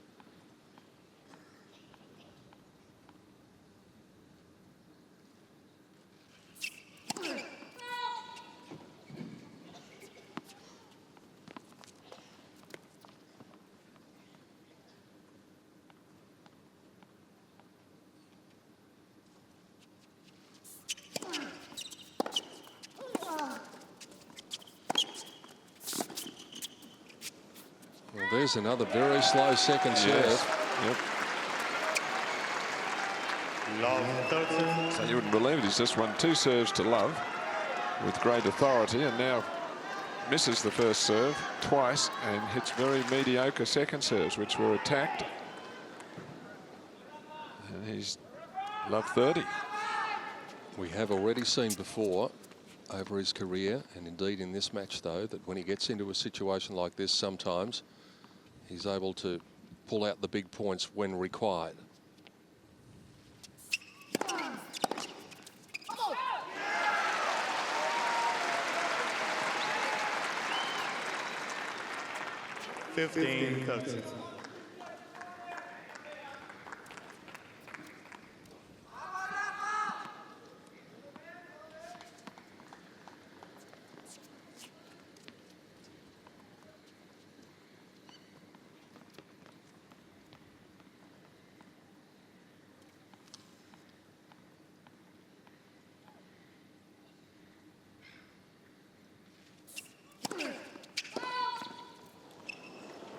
Is that worth a look this deep in the set? Nadal has challenged the court on the right near sideline. The ball is cut out. Would have thought so, seeing he's got 3 challenges remaining, which is 3 more than his opponent. That's a good challenge.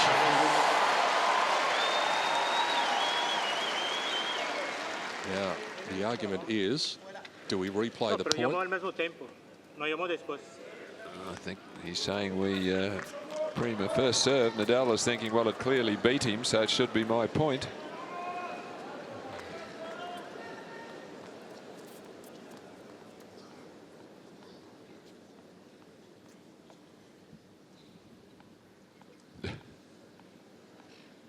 Uncle Tony not happy.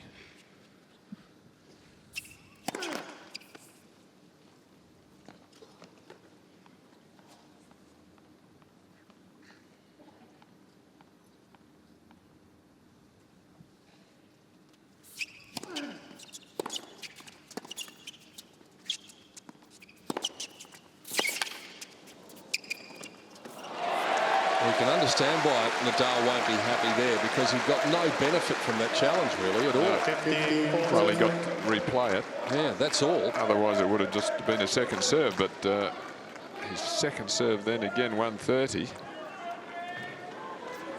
So 3 very ordinary second serves from him that really put him in trouble here. 2 break-back opportunities for Berdyc to change the flow of the second set back to an even keel again.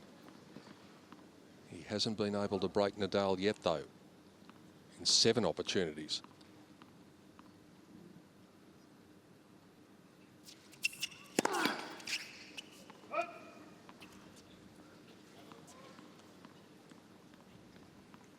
Berdyc knowing this won't be a quick delivery.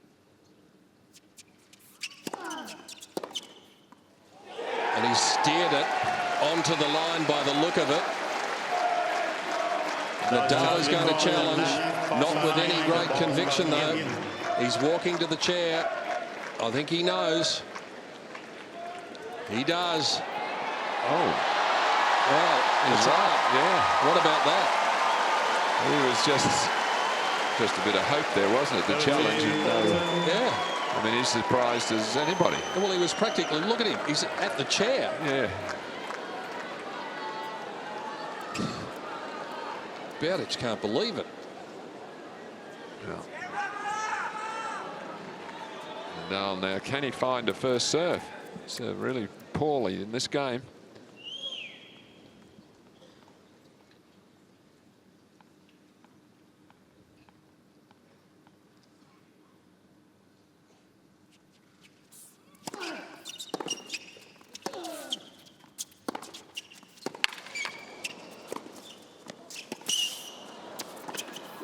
There is the break finally.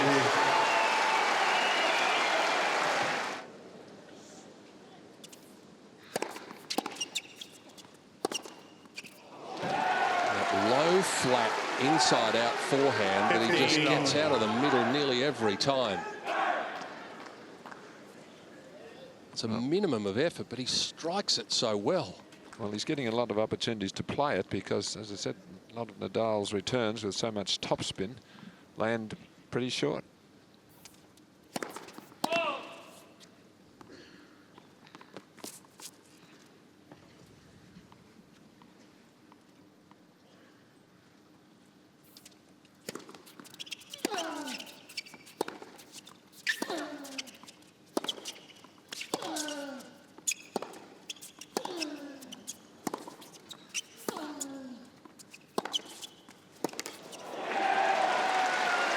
About 5 shots of Nadal's there landed around the service line. 30 long. And big hitters like this are going to take advantage of that.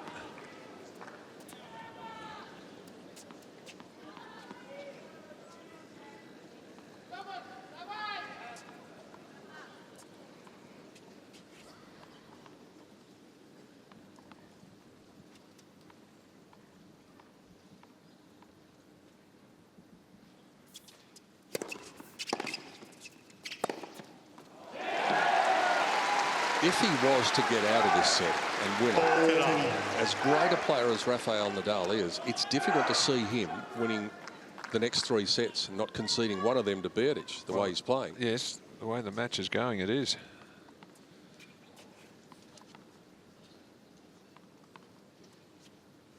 It's a big if.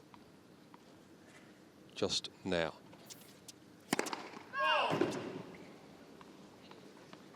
But again, he'll go into a tiebreak if we get there with a lot of confidence.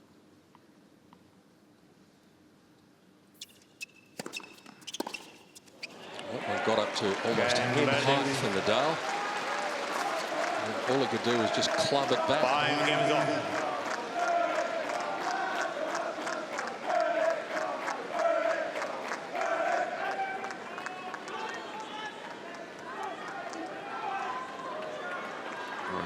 Again, you can see how awkwardly he had to play that. So it's a very strong service game again from Berdyc. 5-2 to 5-all.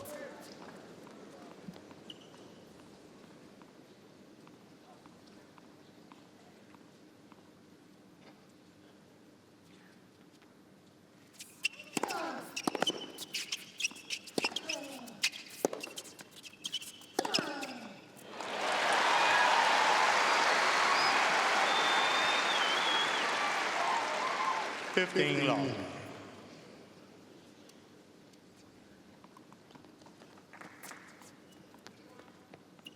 Again, he could have hit that one anyway.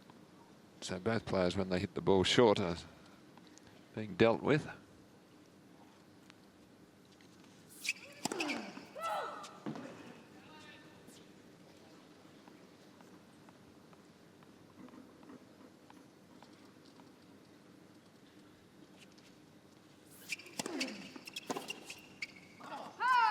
Long. That was a better second serve, didn't have a lot of speed on it, but had a fair bit of slice and nice placement, so it forced the error.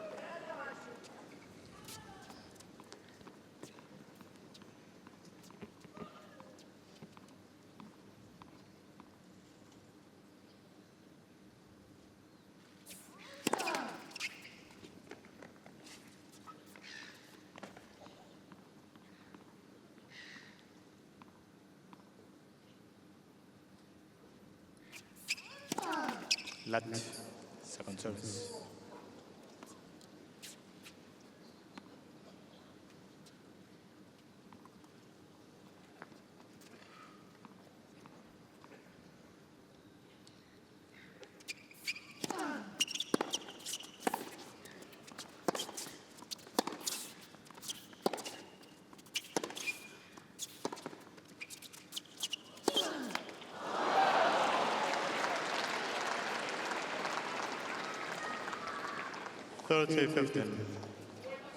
Well, some good scrambling there by the big man.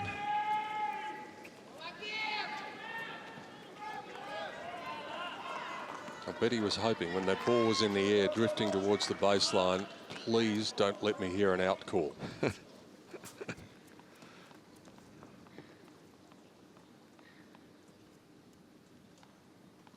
No challenges left for Berdyc. You'll get one if we get to the tie break.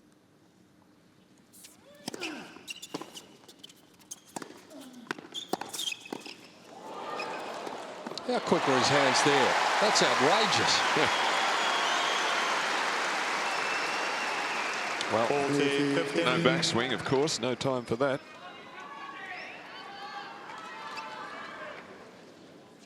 He just comes in, got the racket out in front, and just stabs at that one.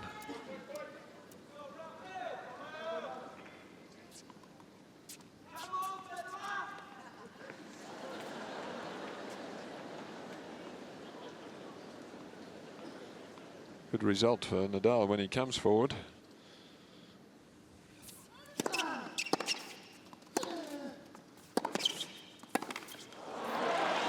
Good change in direction from the big man. Put it behind Rafa. There was nothing he could do about it apart from put the brakes on and hope for the best. Well, as you said, it's these big flat, very fast shots that are troubling Nadal. Not much spin on that at all, so it gets up there so quickly he's hardly had time to recover.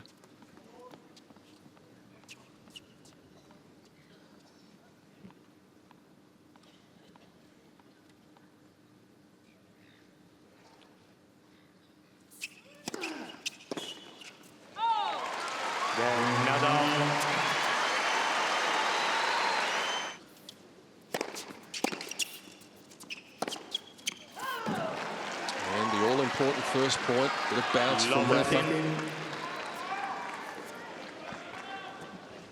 He did everything right. Berdyc got the first serve in, drew the short reply, and then he moved in and hammered it. Just overhits it.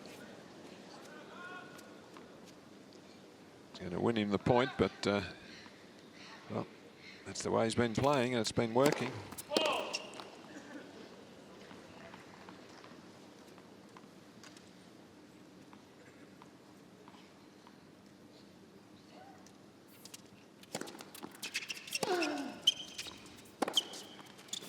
And again, don't allow Nadal to get away with too many short shots, which a lot of players do.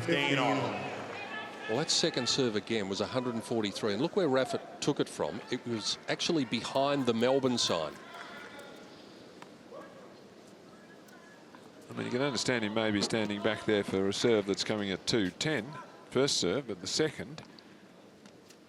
I just think it's just a little bit too negative, but that's the way he likes to play.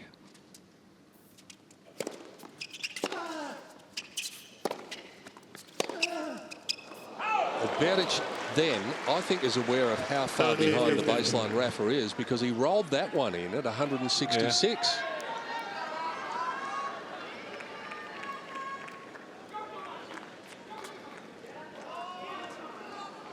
Good awareness from the big man. Right, please.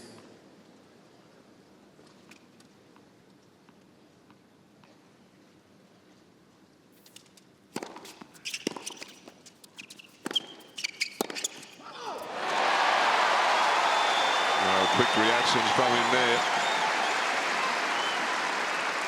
Uncle Tony on his feet. Yeah, doesn't usually show too much emotion. But it's not quite enough with that. Look, pretty much straight back to Nadal. He's not going to miss too many passing shots if he's not put under pressure. Huge point now in the context of this match at 30 all, 5-6.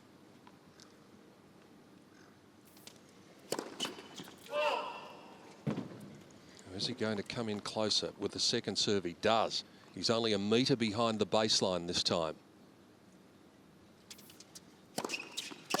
And that pressure was seen by his opponent at the other end.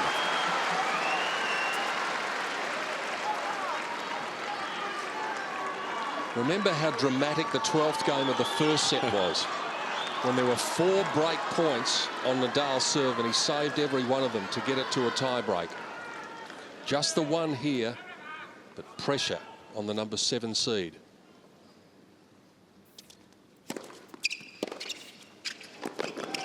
That's the way to handle it.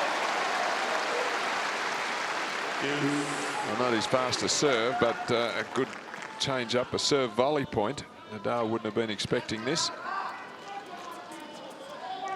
First time he's done it for the match. First time either player has done it for the match. And it wasn't, as I said, the best serve, but the element of surprise.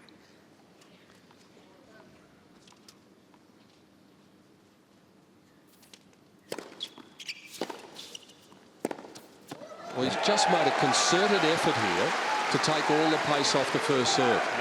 Well, that was the perfect serve. When you see your opponent standing 3 metres behind the baseline, as Nadal is there, you slice him wide. If he gets it back, how can he possibly recover from there?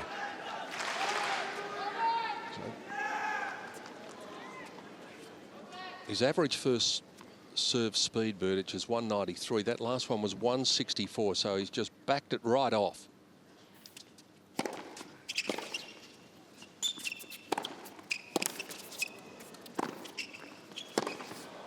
That is brilliant.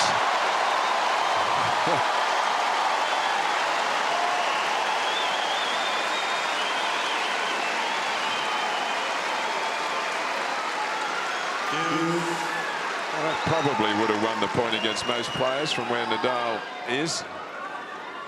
That running lefty.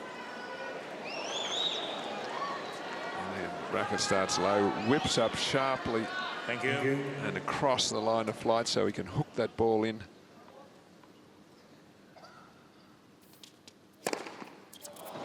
Didn't back off that one. That's equal to his quickest of the match at 219. Is it in? I don't know. I still think that's too late. And this looks like it's just one of those hopeful challenges. Had to be looking at the wrong mark. Surely. Nadal has 2 challenges remaining. We've seen it in a lot of matches, Pete, and every time the umpires, when he's explaining their terms to the players, says challenge immediately. Yeah. That is a really good hold from Berdych. He played thinking tennis in that game. 6 games on. So we get to the drama of the tiebreak again. And once more, probably we're thinking that Berdych might be the favourite. Here are the hit points from Nadal on the first and second serve.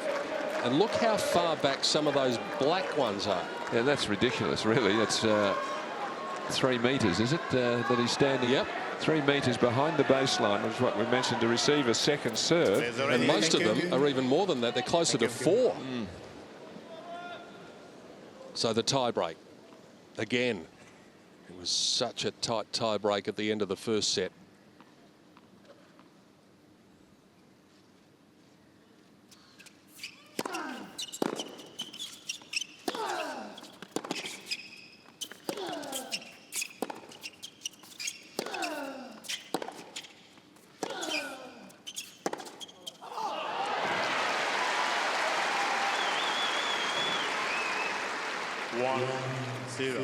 Nadal.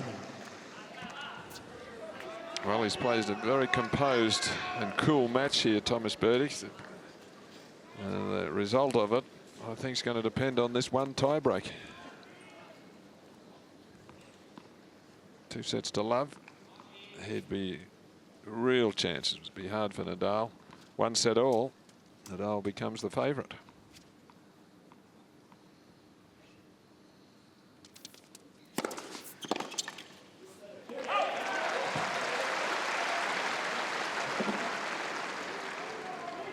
One all.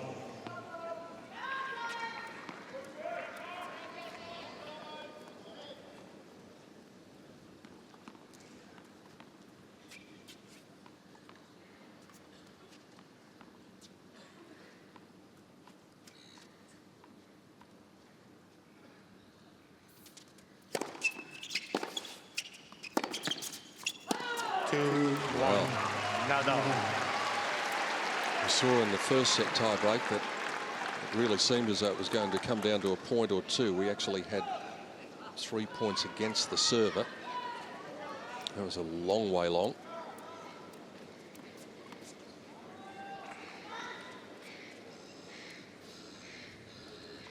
Good thing for Berdyc in this situation is that it's so early in the tie-break that he's got the chance of getting it back again. He's also inherited 1 challenge when he's been out of them since the 4th game of the 2nd set.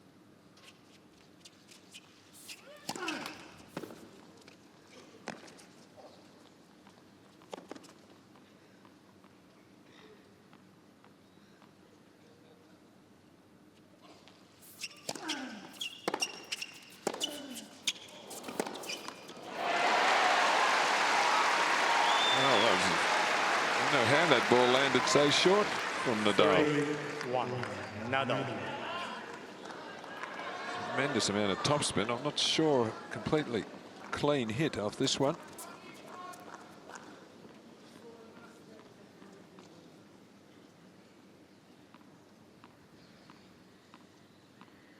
Yeah, he can't believe it. That was a little bit of a wrapped around the frame, I think.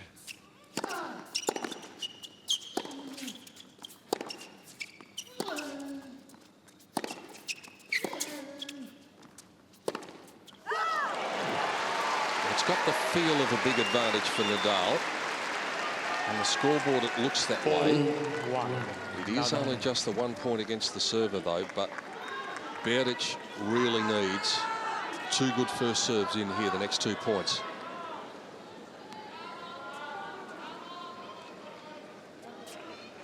His first serve percentage has lifted as the set has gone on. It was languishing around the 1 in 2 mark. He's got it up to 61% now. Nadal standing way back once again.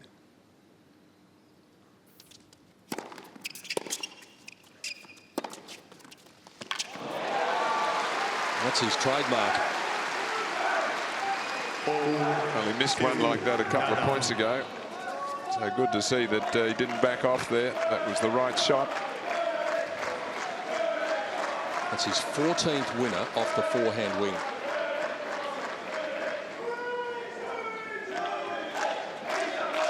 He's had a total of 35 in all for the match. That's 10 more than Nadal has had.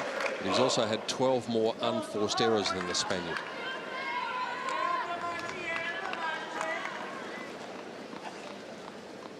If you like your tennis tight, then this is a match that you have to be enjoying.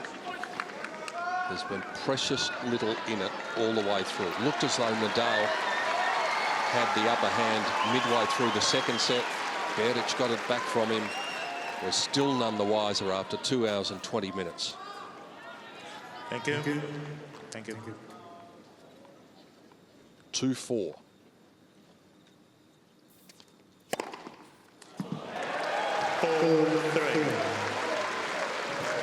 Nadal.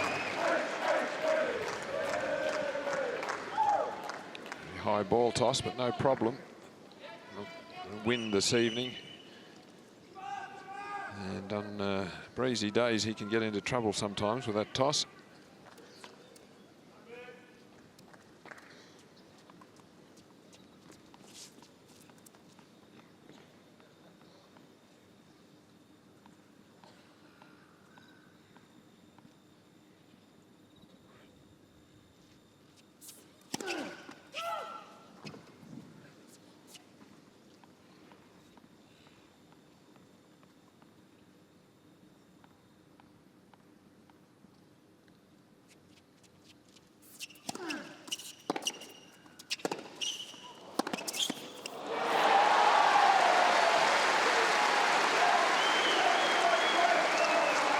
Well, that's sensational tennis from Berdych, really. This forehand, he's risking all, but tonight the timing's very good. It's just behind the baseline. That's the difference between where Nadal stands and where Berdych stands. He can take it earlier and rebound it quicker. And because he's hitting the ball flatter, shoulders slump in the Nadal camp. And we are on serve again in the breaker. That's a very good serve.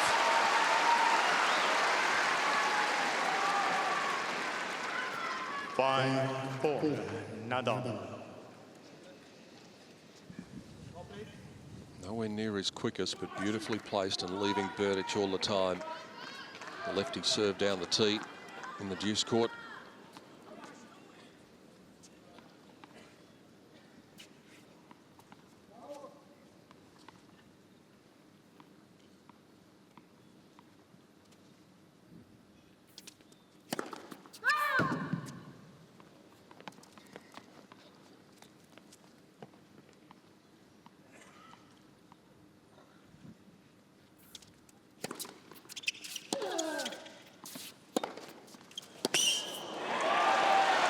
Well, again, just so far back, you just can't do an aggressive return from back there because you've got to give it a lot of height from that distance back to actually clear the net, which he does, but then it leaves an opportunity for the strong, tall Berdyc to hammer his forehand.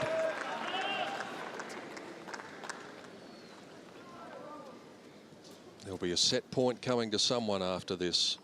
Enormous importance on this point.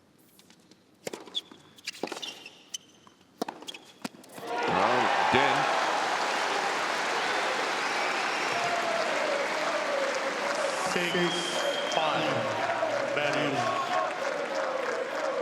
The perfect serve there at 5 points all. The slider out wide. Nadal just goes across. He doesn't come forward to cut out the angle. Returns it cross court and then not even close to getting this one. On Nadal's serve, Berdych set point to lead by 2 sets to love.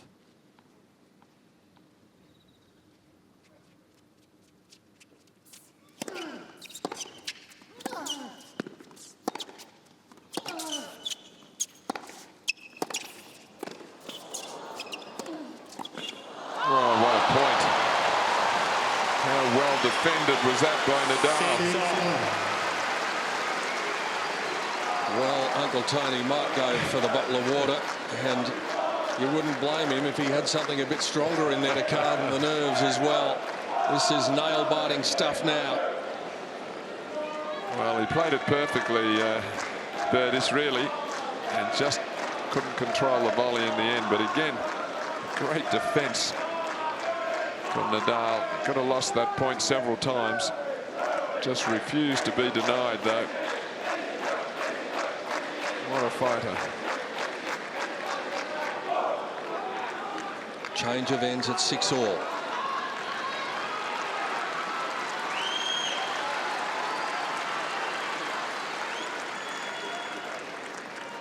Continues his routines as he does. Gives the ball, same ball kid, the towel.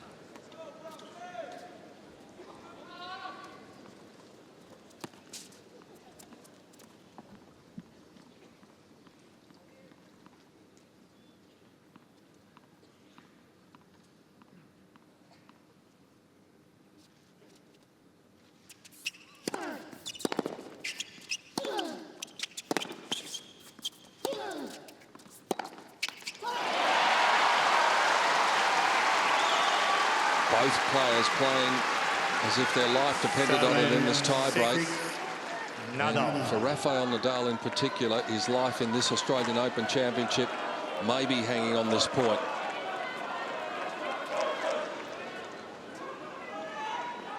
Like Berdych before him, though, he has the opportunity with a set point, but it's on his opponent's serve.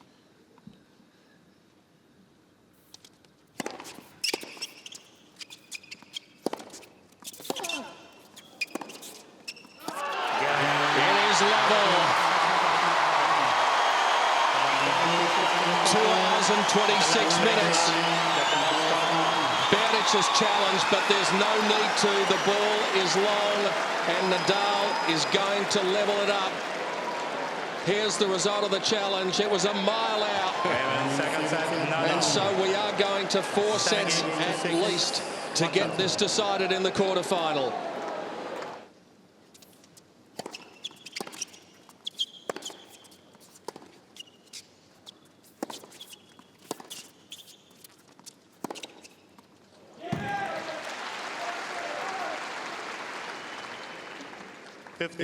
Well, from Tomas Berdych's point of view, he's maintained the level for the entire 2 tough sets. Sometimes he drifts in and out with some terrific play and then some loose stuff. Not the case here. And he's a bit stiff not to be. 2 sets to love up.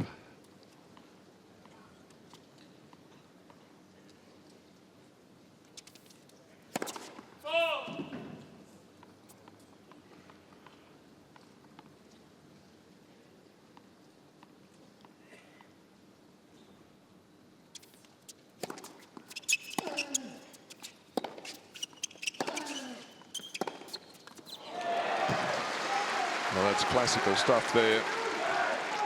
Angled backhand to draw your opponent out of court. And then just move forward smoothly on the next one and hit it down the line.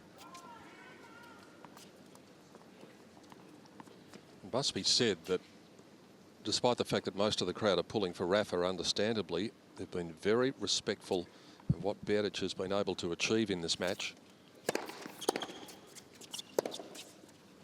After all of the stuff that went on the other day, there was a bit of a doubt about how the crowd would react to him tonight, but they've just really appreciated the fact that they've seen a man playing just about as well as he could play. And the big question, can he keep it up against just relentless Rafael Nadal? 40-15. You can't do anything about that. That's 204 for the wide ball. Yeah, well, again, just standing too far back, you cannot pick up that. So no hope of reaching this serve when it lands there and you're standing where he is. Mind you, that probably would have aced someone standing a bit closer.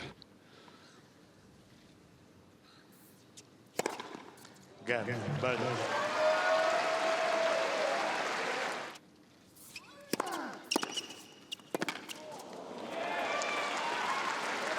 Stunning, jolting 2-hander there. Nadal got the first serve in at 196. No follow through there, just really. Watch this, just whack. Short and sharp. Interesting that Rafa held up the new balls to Berdyc at the start of this game. The balls were actually changed the previous game.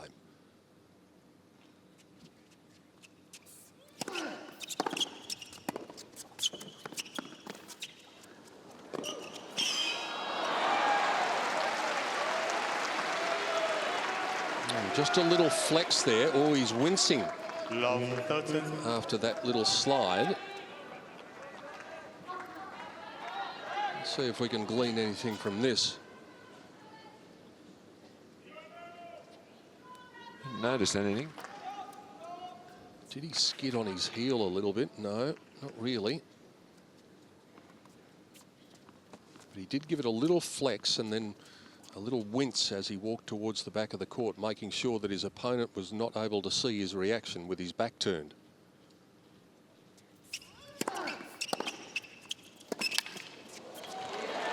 Again, the benefit of taking a returner serve early.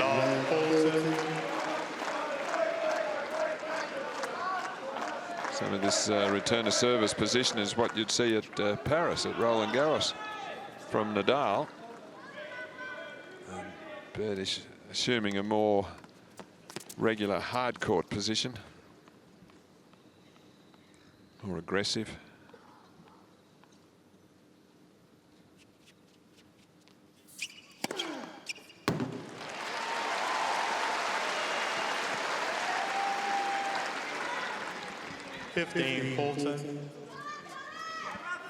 4 aces to 12 in Berdyc's favour.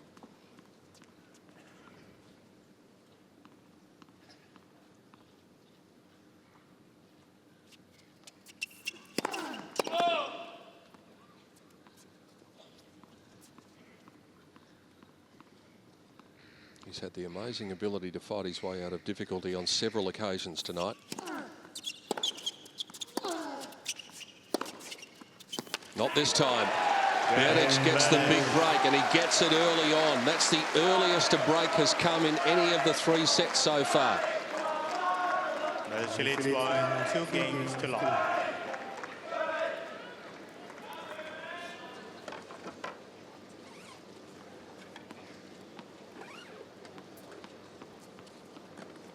Okay, a change of weapon. But some brilliant return of serves from Berdych there, taking the ball early, not allowing Nadal just to spin in the serve at 132 Ks and allow the rally to commence.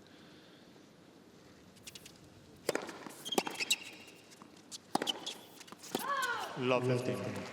I mean, he won't mind that one. Well, I say won't mind, he won't like it, but I mean, at least he played the right style again. Anything short, he's hammering.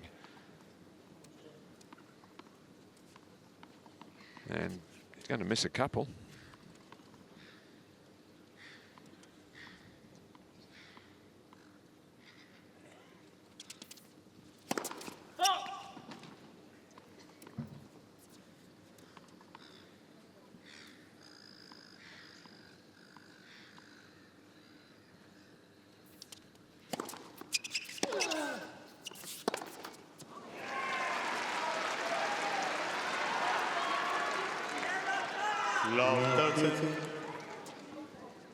Well, not sure why he needed to jump off the ground to hit that ball.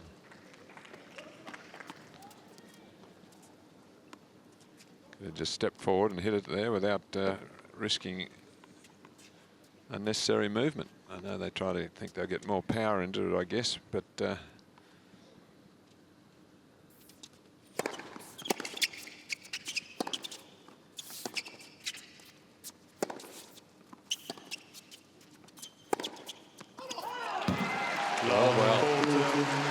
do all the hard work to get the break early on and really put yourself in the box seat. Well, 3 errors he's made, hasn't he, Pete? Yep. I mean, just when he's been so tough right throughout the match, this is one of the loosest little patches that he's had. The only other one that he had was in that 4th game of the 2nd set, where he squandered those challenges and was broken. Apart from that, he's been rock solid. But he pays the price here. Nadal breaks back to love.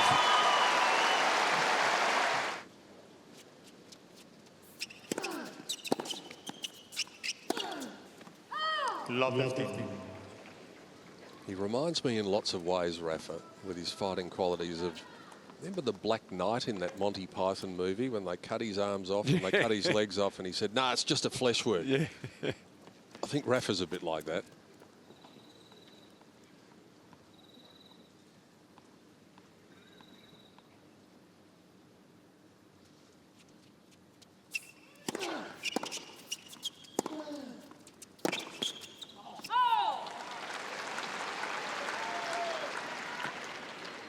I get the feeling this is a very vital stage of the match.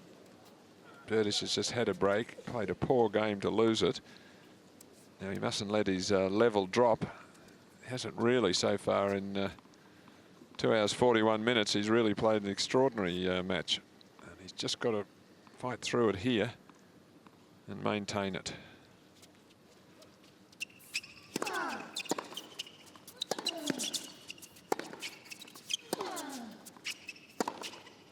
Oh, look, well held. You could see there Nadal was looking down the line.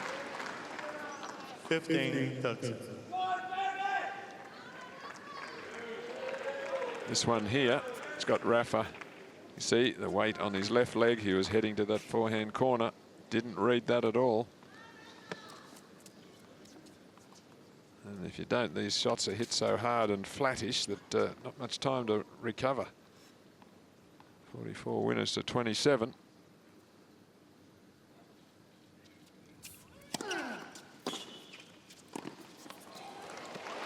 Rafa doing to Berdyc what Berdyc has been doing to him a fair bit tonight, just taking him completely out of the court.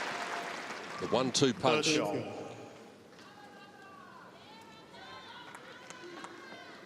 Well, what you can do about that when you're taking out that wide and your opponent is serve volleyed.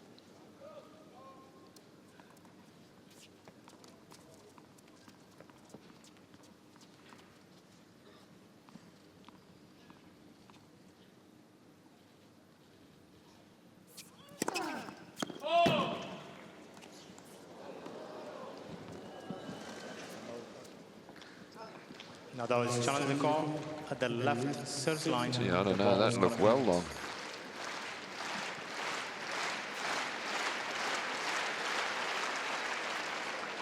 It was, clearly.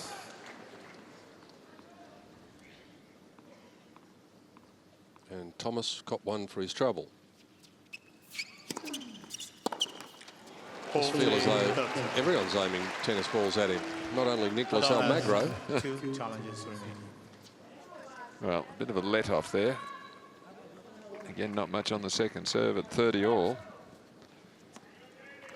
And Berdyc cracking it as he should, but didn't quite time it, just rehearsing it there. Berdic's service game's a bit under 3 minutes on average. Rafa's a bit under 5 minutes on average, so a lot more effort needing to be put in on the Spaniard's part.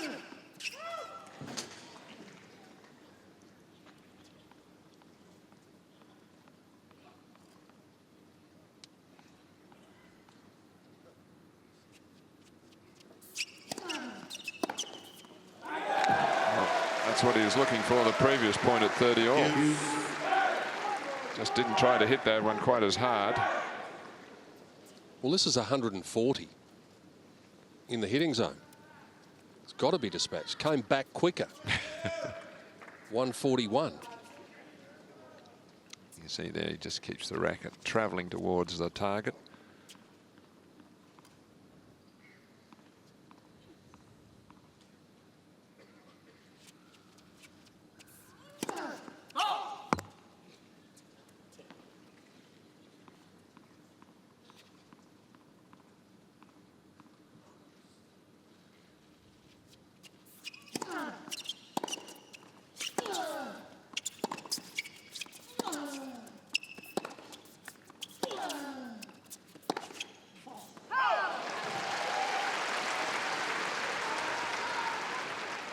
Advantage in Nadal.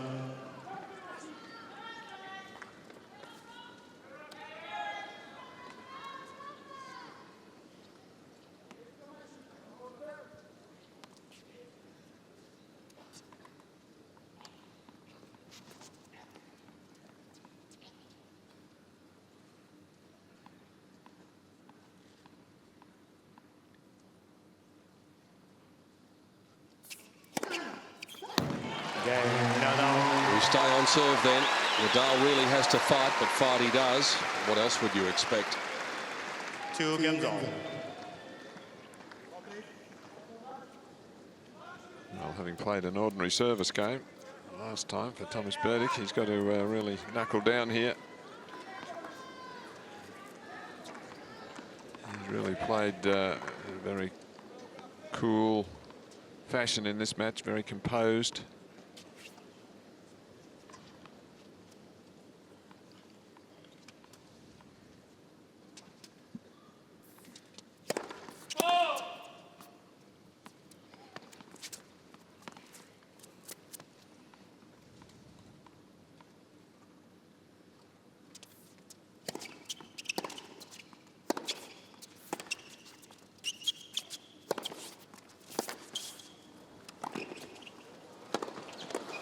Oh, dear. Well, he was there. He picked it right on his racket. But again, there's so much spin on that ball from Nadal. I mean, you think you've got your racket in the right place and it dips. See, he overran that a bit. He didn't really need to take a step. He was there. And Rafa had given it up. He hadn't even moved. Just ran into the ball there. Just one step and meet the ball was all that he needed, and he just... Yeah, I have only 4. Yeah, I'll replace and change over. Okay, he reckons that there's only 4 balls instead of 6.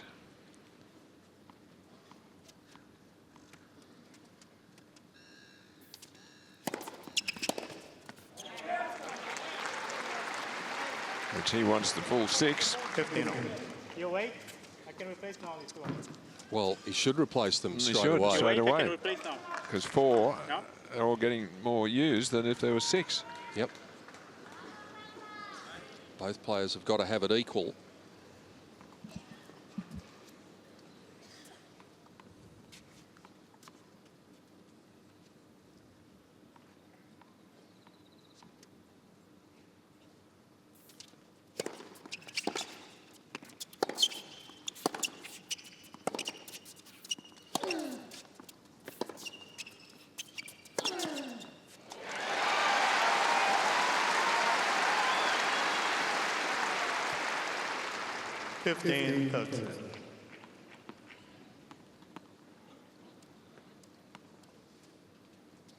Well, again, the forehand of Nadal's hard to pick. Sets up pretty much the same down the line and cross court.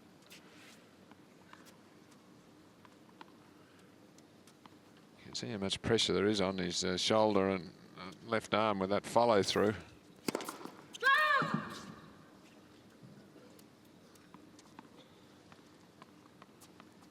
I wonder, there's a few arm injuries, and it's a physical game that Nadal plays. 30 on. I was just watching Berdyc in his service action there, and it prompted me to think, I have not seen one player foot faulted for these championships so far. I don't know whether you have. Yeah, I've seen a couple. Okay, well, I haven't seen any. Berdyc gets his toe very close to the front line. And I'm reluctant to say that because generally the commentator's curse will work in such a way that it'll happen. But he does get very close to the front line. As do most of the players, for that matter. Well, we see it happen on some windy days when they tend to chase the ball a little bit when the wind moves the ball toss.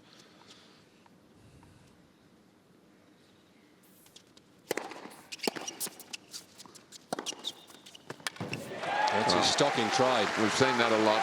Big first serve, Nadal standing so far back that can return it, but only around the service line, and then Berdych there for the forehand. And he's hit the off one exceedingly well.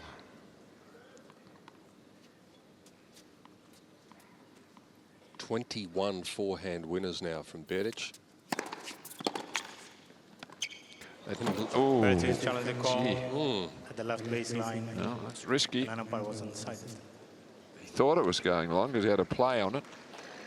Well, he had to challenge, otherwise he's embarrassed himself, and he might have anyway because this has caught the line. A real error there from him. He could have had a half volley swipe at that. As we've said, Nadal hits with so much topspin. Berdyc has 2 challenges remaining. Even a shot as hard as that has got a chance of dropping.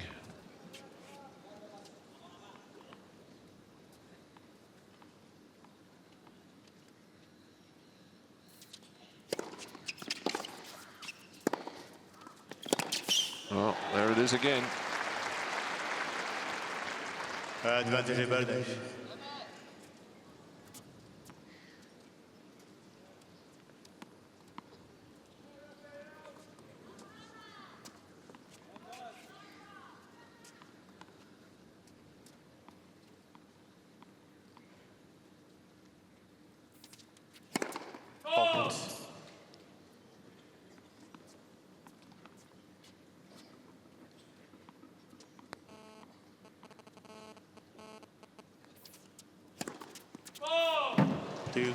Just the second time he's done that for the match.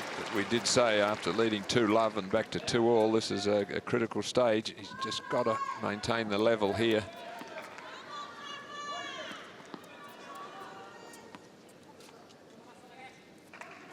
Look at the time taken between points. Both of them are pushing the envelope a bit too far, but Rafa in particular now has got it up to 33 seconds between points on average. Berdyc 28 seconds.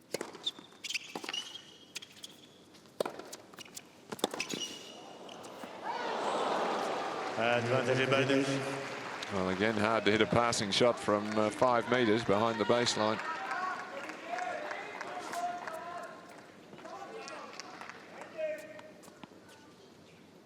And this time his judgment's okay.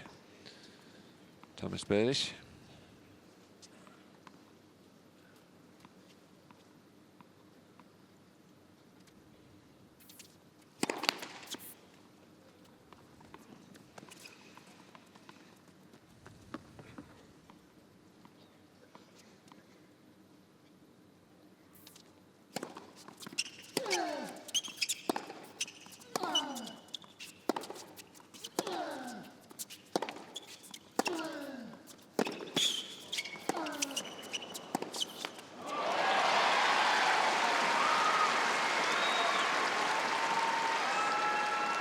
This is assuming the proportions of a very critical game. And Uncle Tony just giving a gesture to Rafa. I wonder whether he is just trying to pull him in a bit. That seemed to be the gesture. And Rafa is standing about a metre or so behind the baseline here.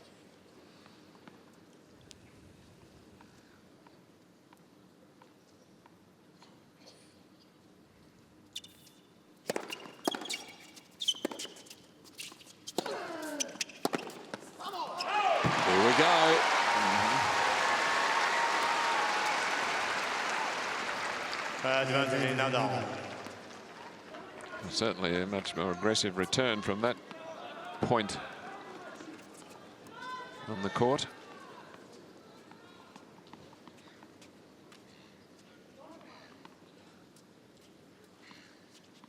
Well, he's back to his old spot again. 4 metres behind the baseline in the ad court.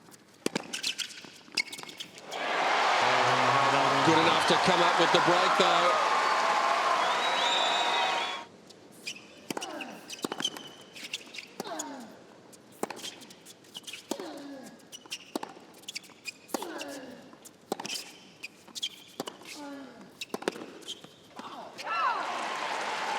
During the break, the change of ends, for those of you who were away at that stage, there was a lengthy discussion between Carlos Bernardes and Tomas Berdych about that ball issue that was raised in the previous game. And when you're sitting in the other chair, sometimes you like to see your opponent arguing with the umpire, venting a bit of frustration.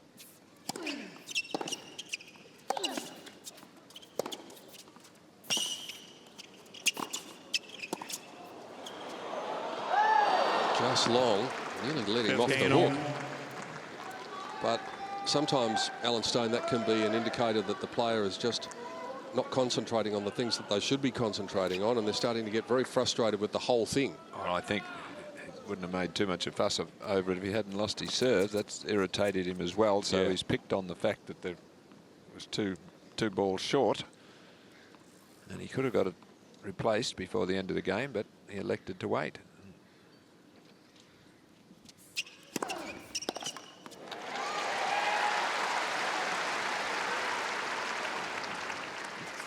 30-15. There's the slice on that ball, taking it further away from the outstretched racket.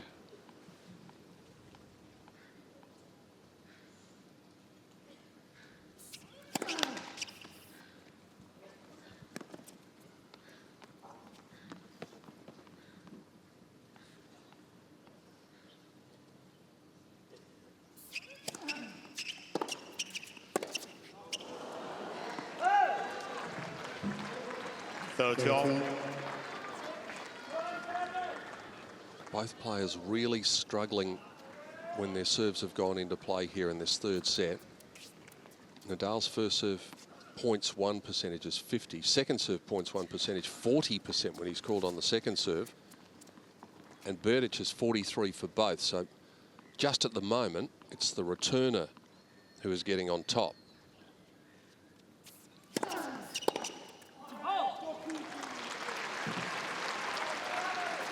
muttering away to himself. He's looked very calm and composed and correct out there. Just a couple of signs in the last few minutes that that composure might have been rattled a bit. Well, good first serve there at 30 all, key point.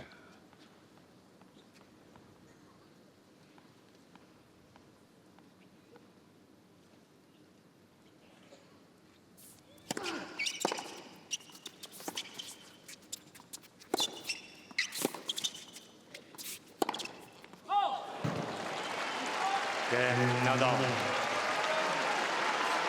Starting to wear him down. I think so. Nadal leads by 4 games to 2. But we said a similar thing in the second set when he led 4-1. Berdyc was able to manufacture something there. I just wonder, Rolling, how much their on-court time is going to come into play now. Rafa should be a bit fresher. 8 hours and 35 minutes coming into this match. Berdyc, 12 hours 27. So a 4-hour difference. The longer the match goes, the more relevant that becomes. And he has had to work extremely hard here. Berdyc, he's done a good job of it, but a lot of tough rallies. He's done his best to shorten them where possible, but he still has worked very hard. 3 hours of play. It's 13th ace.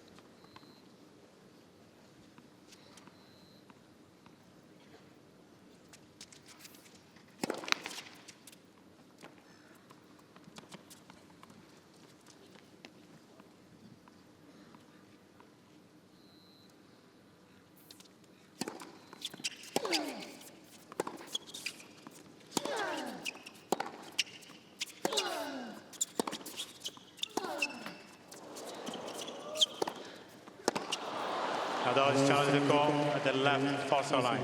The ball's gone in. I remember a match where we've seen so many challenges. They've been prolific, both players.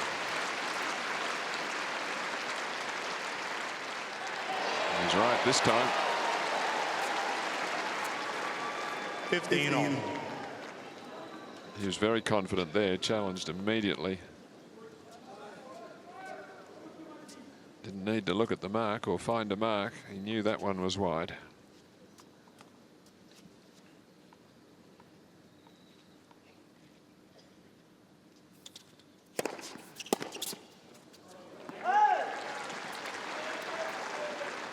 So to 15.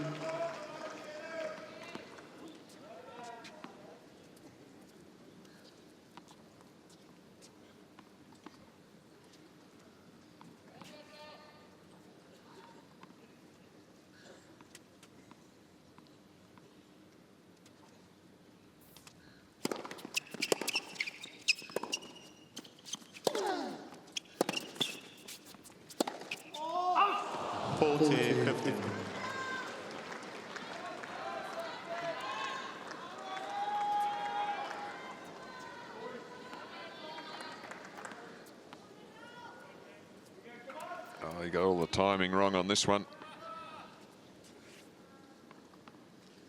Sed's got behind him. The racket's wobbled there with the mishit. He's opened up early.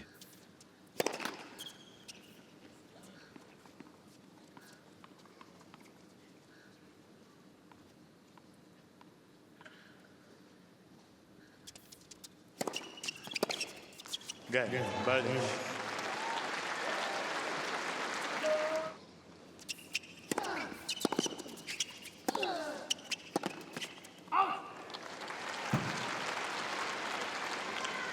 still working just as hard for every point.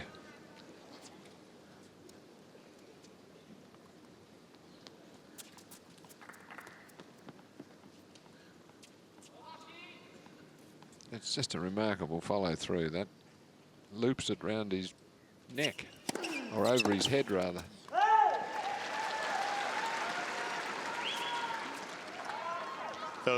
Naturally enough, Nadal would prefer this doesn't go to 5 sets, but 4 sets at this level is going to do him the world of good in preparation for Federer after it's been straight sets all the way to here. That's if he's to get through. volley from him there. Just slicing it short, deliberately so. 4 to love. If he volleys this deep into the corner, Berdyc should be able to run it down, so he deliberately puts some slice on it to drop it into inside the service line. So he starts high, finishes low, and puts the spin on it. Drops it short.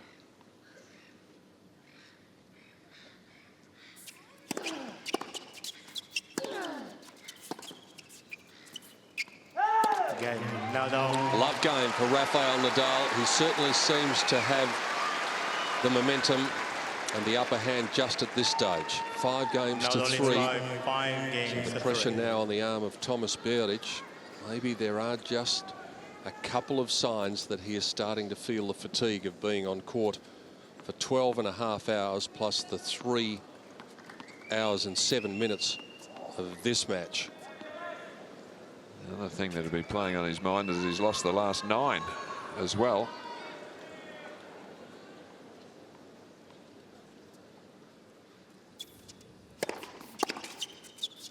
Out. 15 love.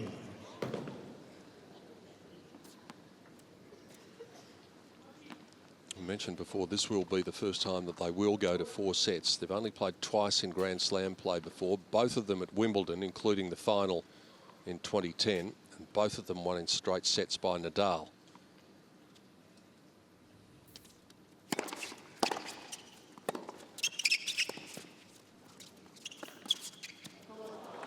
Too good, says Rafa from all the way back there.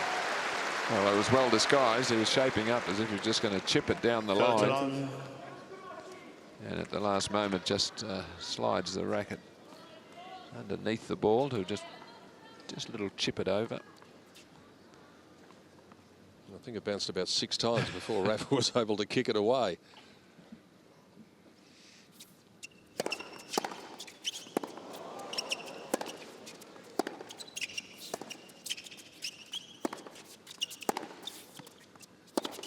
Well, I'm still trying to figure out how he got that serve back. I don't know either.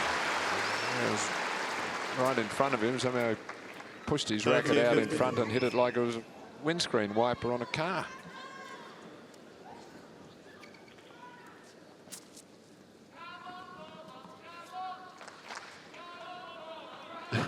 Remarkable shot. Thank you. Just shows how much wrist he uses in that forehand.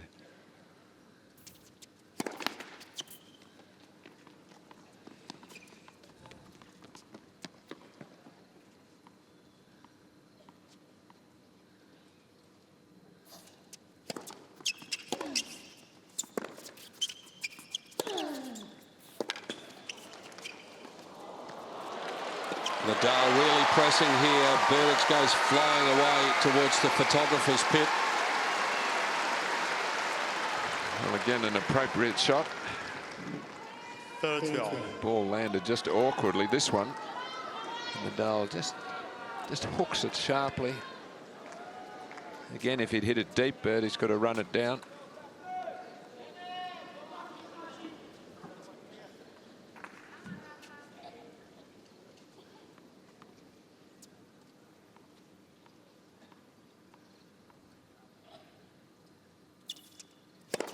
Lat. First service. Just as well for Berdyc.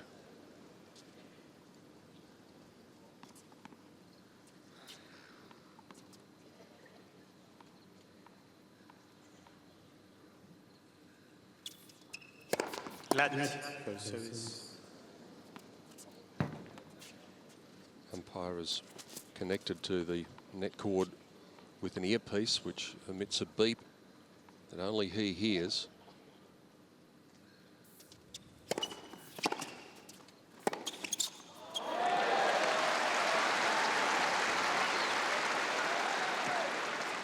Ball to 30.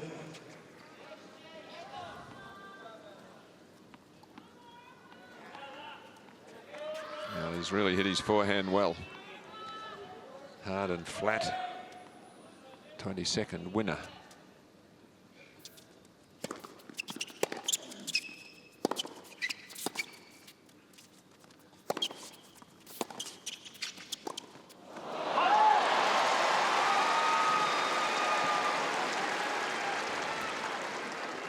Nadal will have the opportunity of serving for the set anyway, but if he could just get it done here, have the advantage of serving first in the fourth set, then he becomes the overwhelming favourite.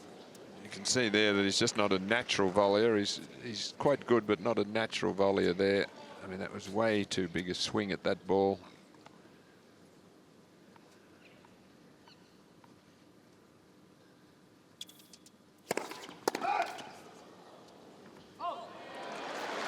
It's called a fault. The crowd hasn't heard it.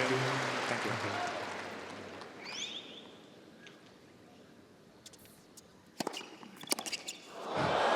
There's one to mid-wicket, and that time caught. Well done, sir. Advantage in Berdyc. I think they're applauding the other, not the serve, but I think the ball kid Yeah, it might caught have it. been a catch from the ball kid. Yeah. Here's a great replay. Look at that super slow-mo replay showing the ball coming straight off the frame.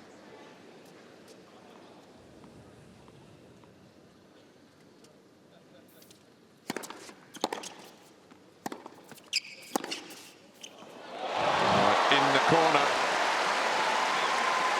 Winner number 35 for Nadal.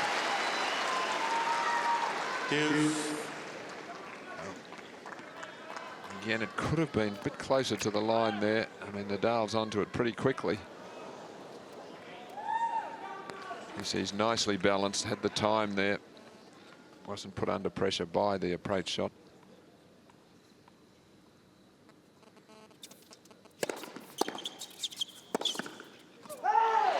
Well, here we go.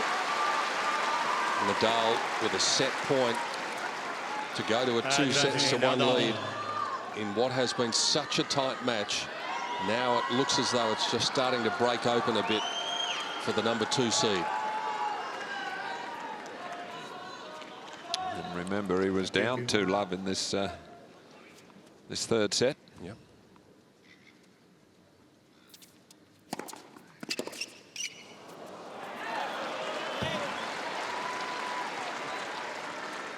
A couple of real mishits off his forehand this set, this game rather. Looks a bit puzzled, doesn't he, about it? Yeah, he does, but he can counteract that rolling by the fact that he's had 10 winners and 5 unforced errors for the set. That's very clean.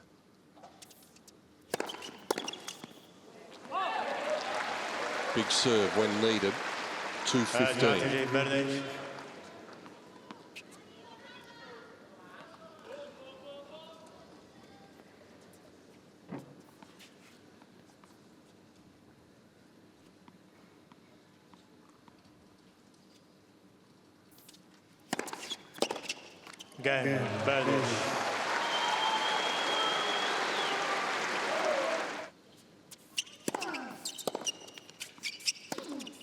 That's a wild one.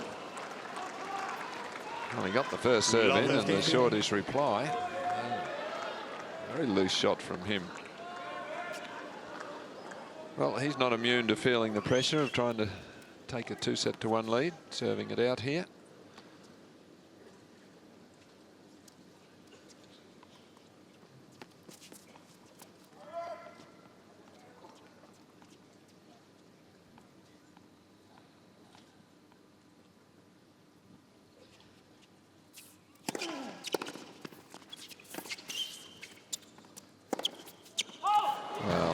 He did such a good return, and it took a heck of a scramble of Nadal to keep the point alive. Michael Tony is about jumping over the fence. He doesn't really show much emotion. But a let-off for him there, though. Nadal just about gone here, and he's really hit the forehand well, but when he really needed it there, he just pulled it wide. And he knows an opportunity missed.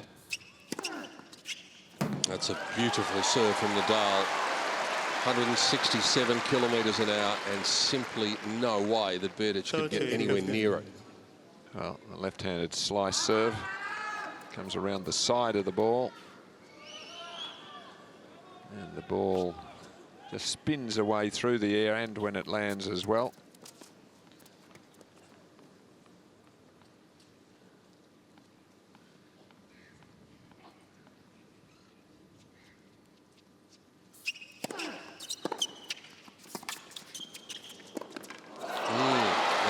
very close to being an out ball, but he couldn't take the chance. 40-15. Well, again, he was a little clumsy in his effort to volley that one. Hard to move his frame in the right position here. 1.96. You see, just wasn't quick enough to react. And he did have to play it. It was going to land in. 2 set points for the Spaniard to go up by 2 sets to 1.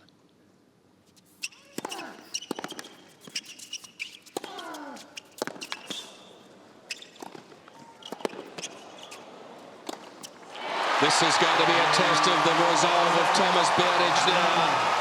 Rafa's body language indicating that he thinks he might be on the way. 3 hours and 19 minutes to get 3 sets done and dusted. And Nadal leads by 2 sets to 1. New balls, please.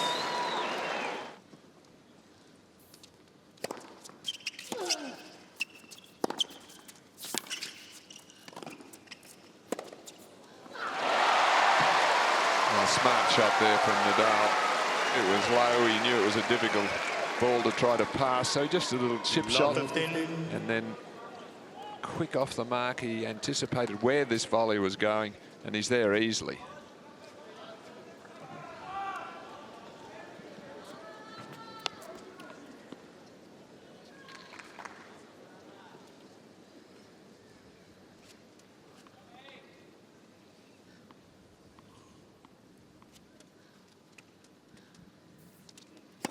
Lat.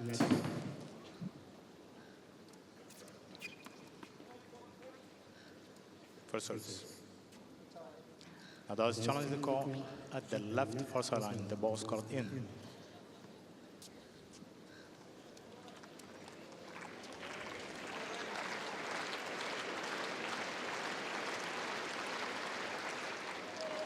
First service. Well, that's interesting. Nadal has 2 challenges remaining.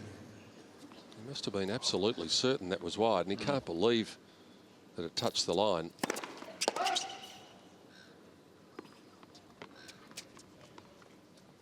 Now it's Rafa's turn to tear up challenges early in the set.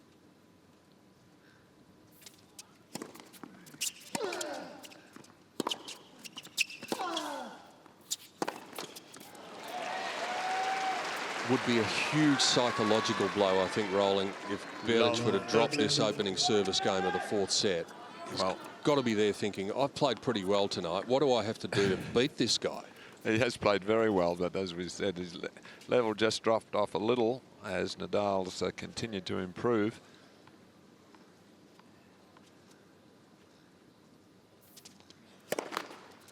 But Nadal looks just as fresh as when they came out in the court. He's moving really smartly around. Body language is positive.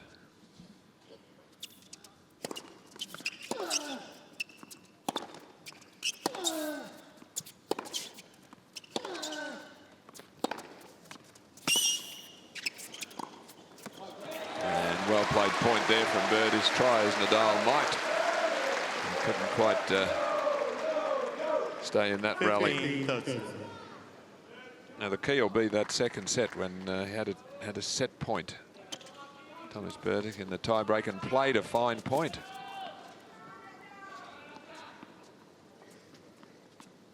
Two sets to love. The way things were going, he would have been awfully hard to beat. He's still not out of this, but not liking his chances.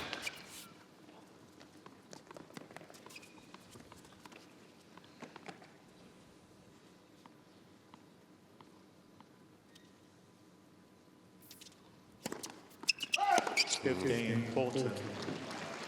And then you see Nadal win these sort of tough matches all the time.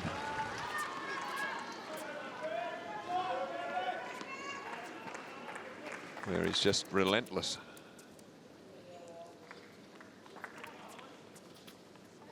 Just the 3rd double fault of the match for Tomas Berdych at a very inopportune moment. Brings up 2 break points straight away at the beginning of the 4th for the number 2 seed.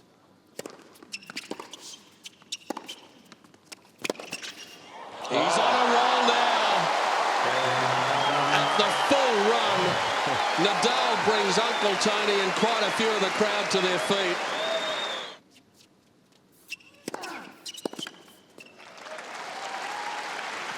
Back to serving is over 70% for the match, 15 love. Nadal. So that's really been one of the features of his play this tournament. There's a very high level to keep it over that.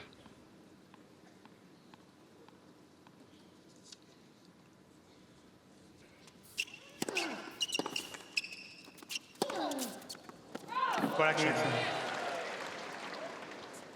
Berdyc is challenging the court, the left baseline, the ball's called in. Well, called out, overruled. Now challenging the overrule. Everyone's involved. It's a good overrule from Carlos Bernardes. Tell you what, the players have been wrong a fair bit tonight with their challenges. Berdyc has 2 I reckon challenges. about 2/3 of the time they've been wrong.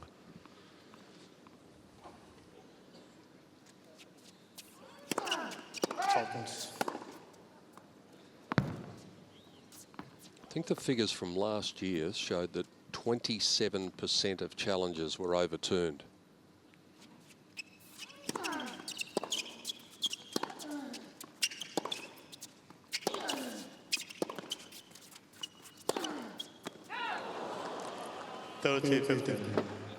Well, it's sort of human nature. You see the ball how you want to see it. Your way. And of course, a lot of the challenges are more in hope than certainty, depending on what stage of the set they're at. And some are also for a little tactical reason also. Yeah. Depending on the stage of the set. Create a little delay, perhaps.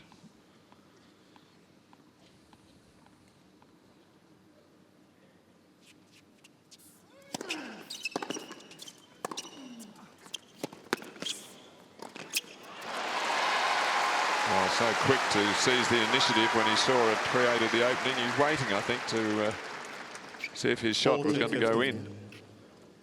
So he doesn't run in immediately. Then he sees where it lands and he accelerates forward and just gets a simple high volley then.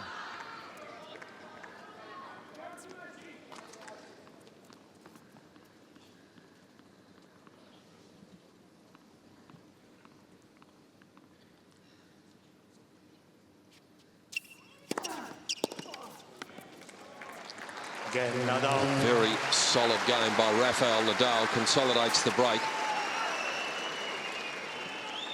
Nadal is by 2 games to love. Stoney, I talked about it before prematurely at the time because it was in the third set, but it now appears that Nadal is on his way to a 4-set victory. It's going to be over 4 hours by the time he gets there. I think this is a good thing for him, preparing to meet Federer after what he's had so far, because he's really had no competition so far. No, as we said, he's had a pretty soft draw.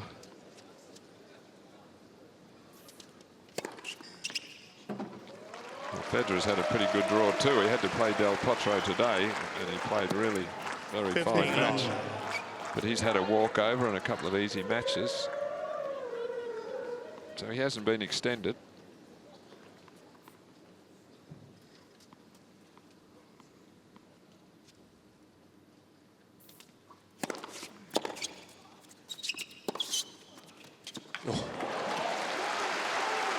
So much pace and angle on that off forehand. 30 love. 23 winners from the forehand side now.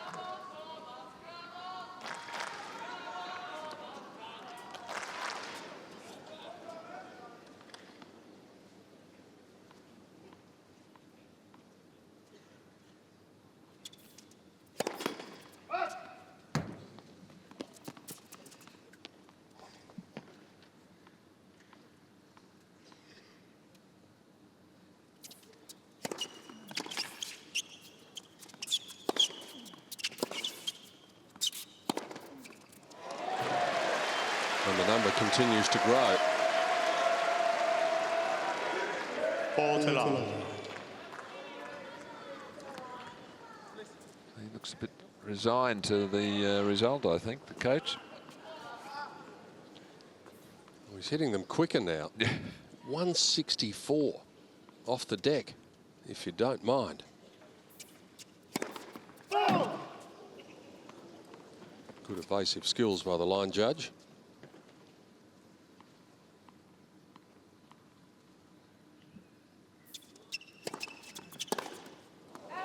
Again, Berdyc.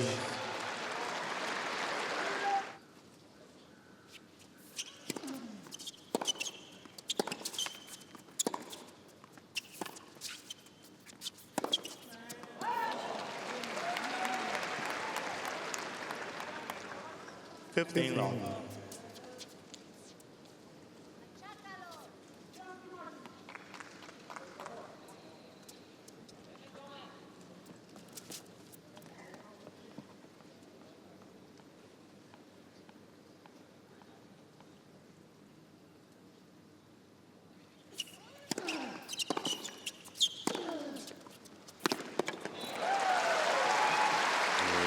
Looks as though the big man is now starting to feel the effects 30 long. of all that time that he's spent on court.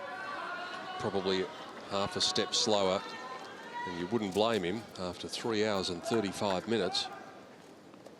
Oh, he's been really worked around. They've had some tough rallies. With Nadal just getting so many balls back to his speed and strength.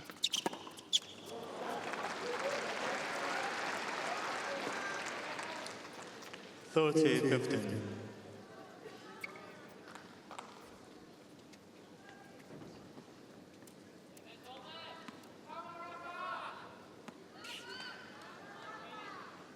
beaten by the depth of that return on that occasion. Hasn't happened too often. A few winners flash past him.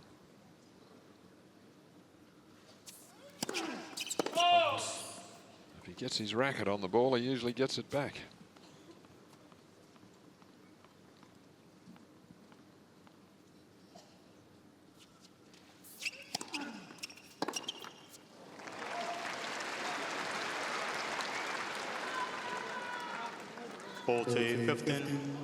Very gentle serve speed-wise, but it was the angle on it that made it so difficult for Berdyc. Just 129 kilometres an hour. He's got the look of a man who's going to need to find an answer very quickly.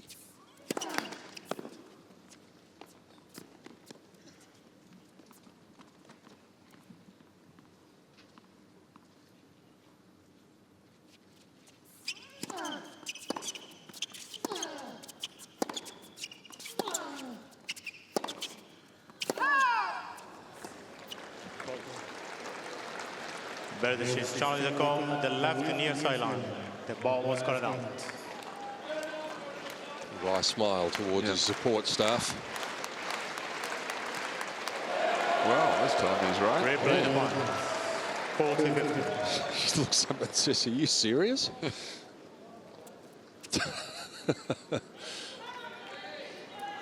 think everybody was pretty convinced that was out.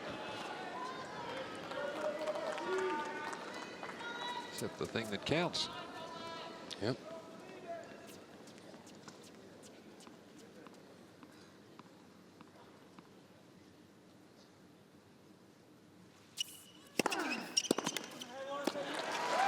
Well, eventually he did. Comfortable hold for Nadal. 3 games away from victory.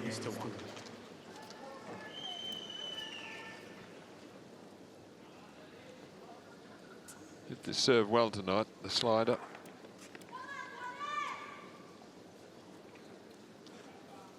It's getting further and further away from the outstretched racket. As I said before, Alan Stone, good numbers. 72% of first serves into play for Rafa. 75% of those, when they've gone in, he has won.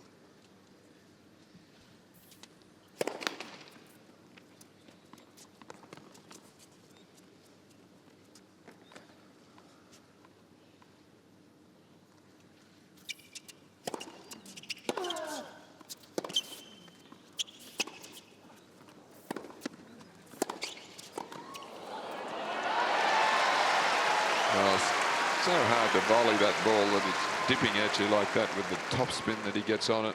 It's really... Plenty of other players get top spin, but he seems to generate this remarkable amount all the time. So it's tough to volley, and then when you're at the back of the court, it seems to bite into the court and jump up at you.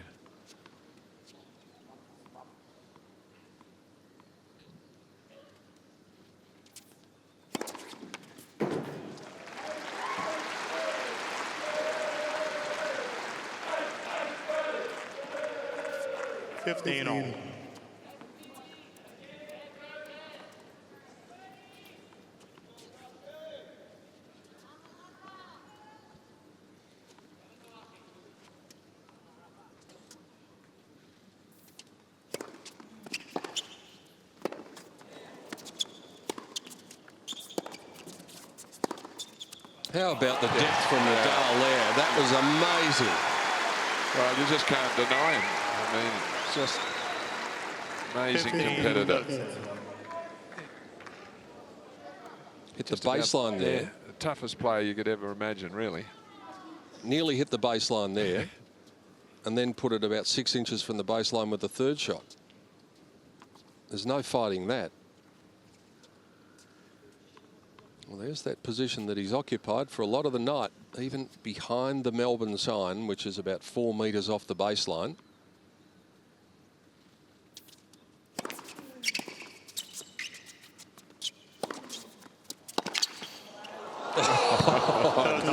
Couldn't pull that off. Not even Rafa could pull that one off. Gee, it was close. He hits that running forehand. Full stretch like that as well as anybody I've ever seen.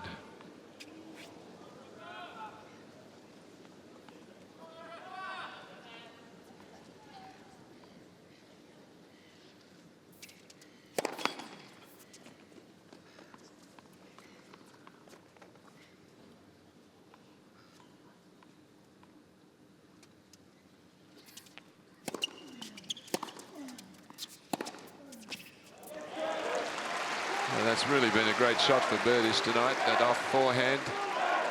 40 30. Hard and flat. Good number of those 25 forehand winners have been in that spot on the court.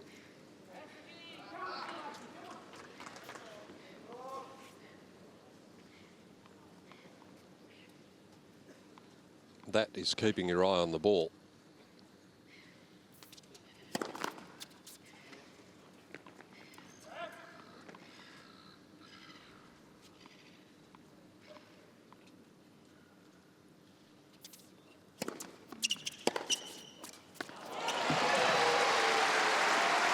Replies in kind. They've got something in common because the great percentage of their winners have come off the forehand side. Nadal's got 24 forehand winners. As Alan Stowe mentioned a moment ago, 25 for Berdyc. It's been a display of power hitting.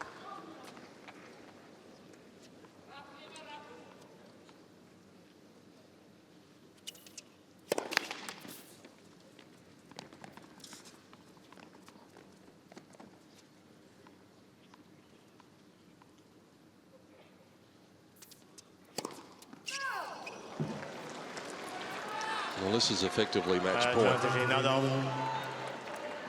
Well, he's just been battered into submission.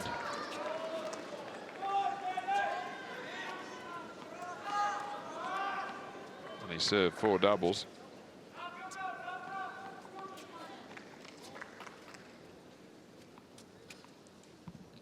This for a double break.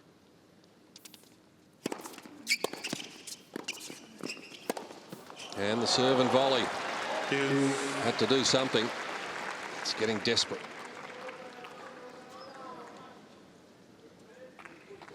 Makes quite a good volley here too. It was low. And the element of surprise paying off there.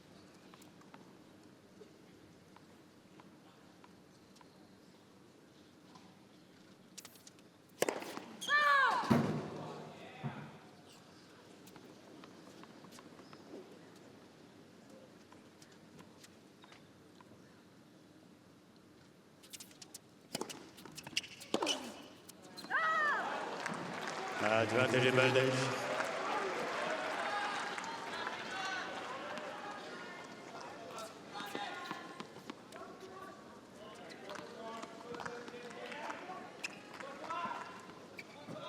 Well, he's doing his best to just limit the damage to 1 service break. And if you can do that, there's still hope right until the very end.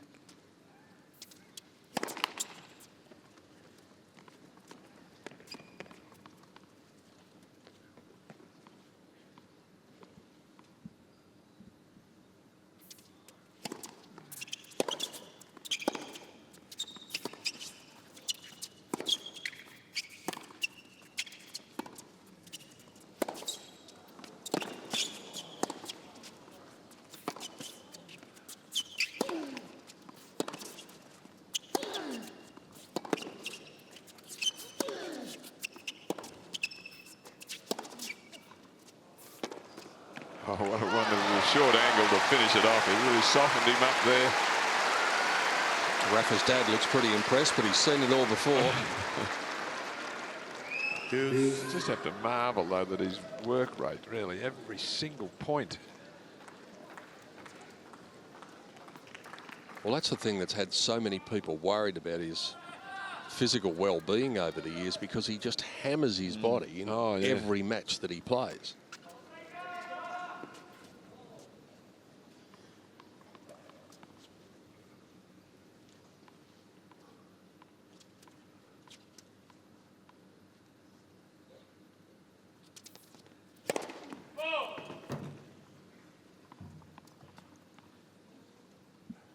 He's come right in on the second serve this time, only a metre behind the baseline. And that's the reason he did that. He got one at 155, liked what he saw, and that's the result.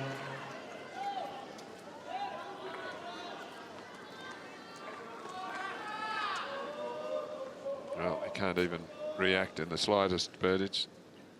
I think physically he's pretty weary.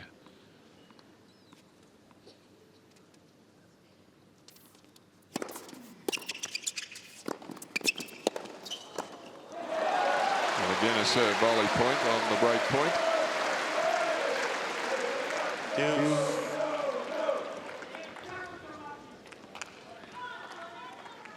You've got to admire the fact he's hanging tough. A few lesser men might have just camped themselves on the baseline and let it all happen.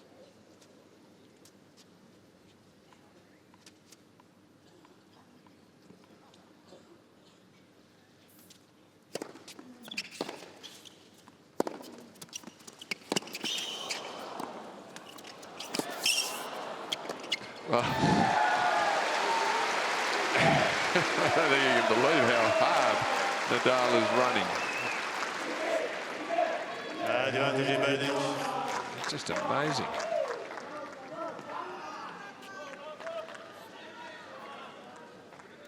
I mean, the effort that he's putting in here.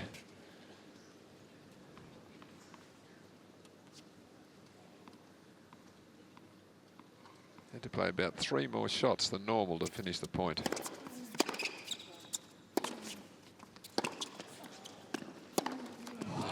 And Same again. Yeah. Fantastic performance, really, from him. He chases tennis balls like those puppies that you see occasionally, that you throw the ball and they won't stop. And even when they come back to you exhausted, they still want to chase the tennis ball.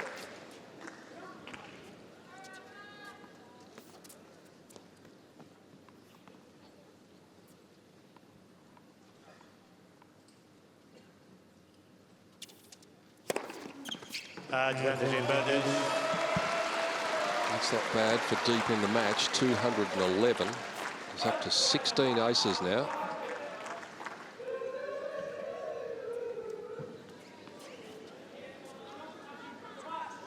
Taking a long time to decide this 5th game of the 4th set. Set's been in progress about half an hour. This game about 10 minutes. Please.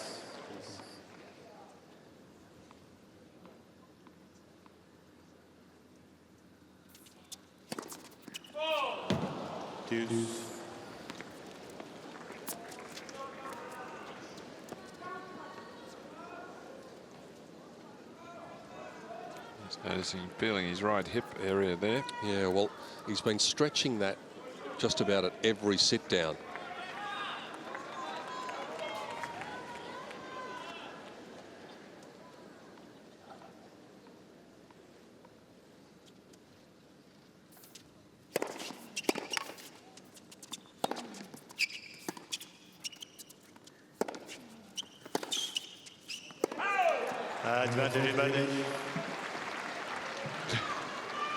Hates to miss a shot. He does, and you feel as though it's only forestalling the inevitable, really, given the fact that Nadal has got the one break. But Berdyc is fighting to the bitter end here, as is the man at the other end of the court. 2 breaks and that'd be it. 1 break, it's still possible. Not probable, mind you.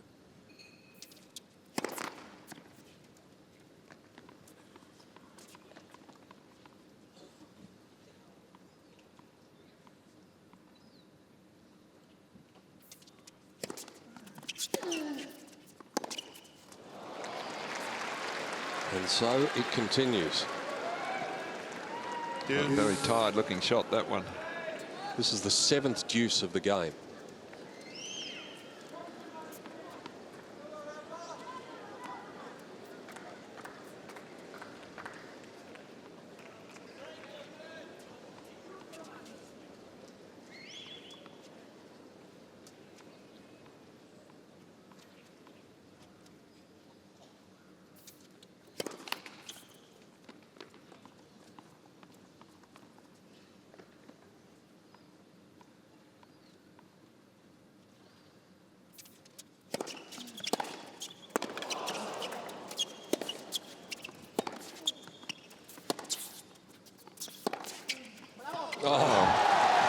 That was amazing.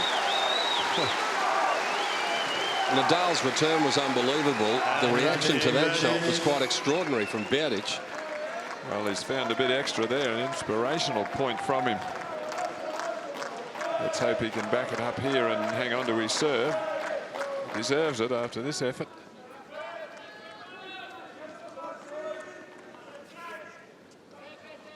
Thank you.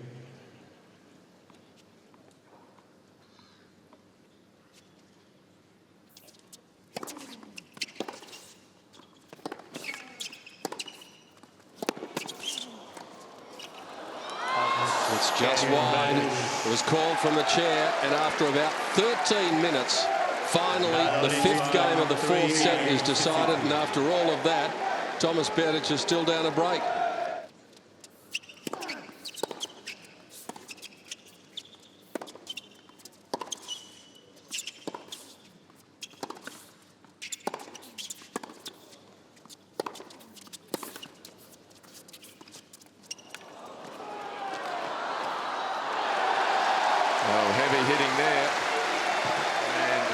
All of a sudden, there's a little bit more spark in his movement. There is, noticeably.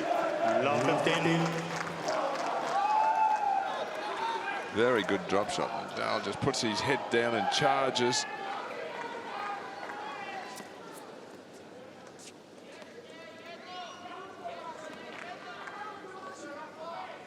Thank you. It's almost as if Berdyc has come to the realisation that this is the last possible opportunity. He's exuding a bit of positivity after he's come out from the change of ends. Oh, that'll take the wind out of your sails. Yeah, well, even he applauds that one. Yep, that was good. 15 all.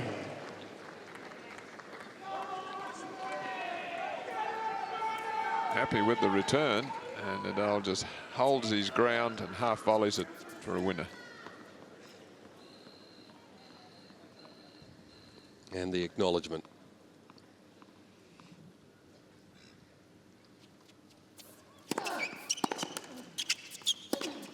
Mm. 15-13.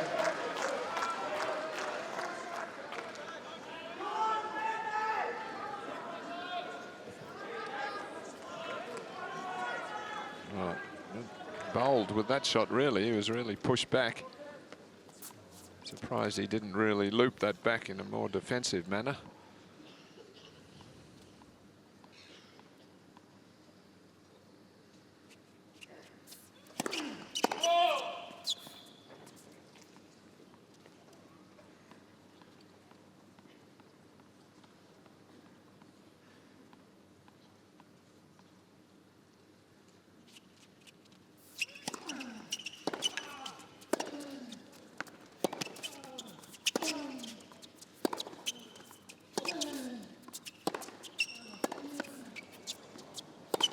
Well, well. He has decided to risk everything in this game. Full-blooded drives every time he gets his racket on the ball, the returns, the rallying shots. And didn't it look like that from the moment that he came out from this game? It just looked like a different piece of body language being presented. Thank you. To emphasise how important the hold of serve was in the previous game. 2 break points. And he was jumping Berdyc to try and get the body English to get that ball over the baseline. 30-40.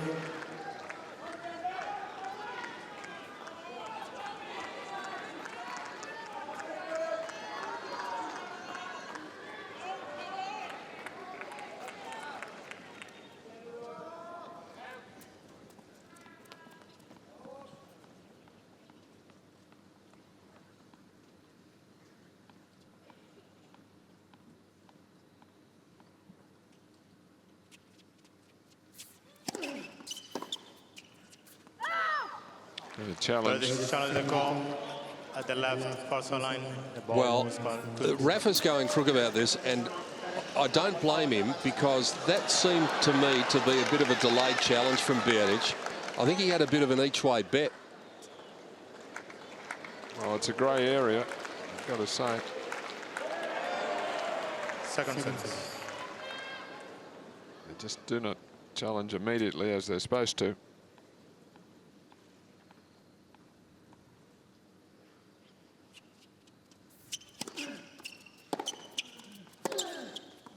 Oh, too good. How about that? Yeah. On another big point. How many times has he done that tonight? Well, 2 in a row, really. That's what separates the very good players from the great players. Their ability on points that really matter to find something, to find that extra gear.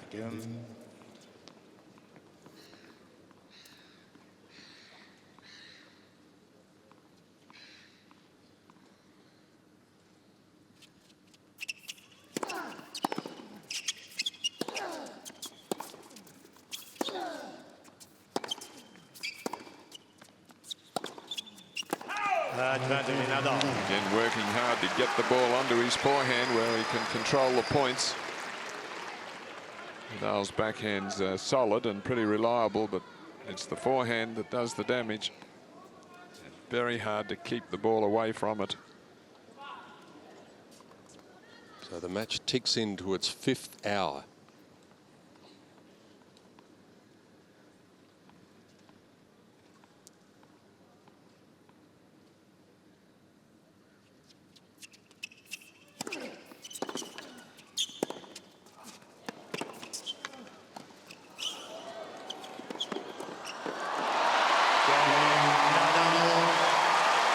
Huge hold again from Rafael Nadal, digging himself out of trouble once more. And the story of the match for Tomas Berdych might be in the break points. He's had 13, he's converted 2. It just shows you how tough Nadal is, as you said, on the big points. He just doesn't give you an inch. There's no way he's going to serve a double or play a wild, loose shot on a big point. You've just got to beat him in those situations. Pretty hard to do.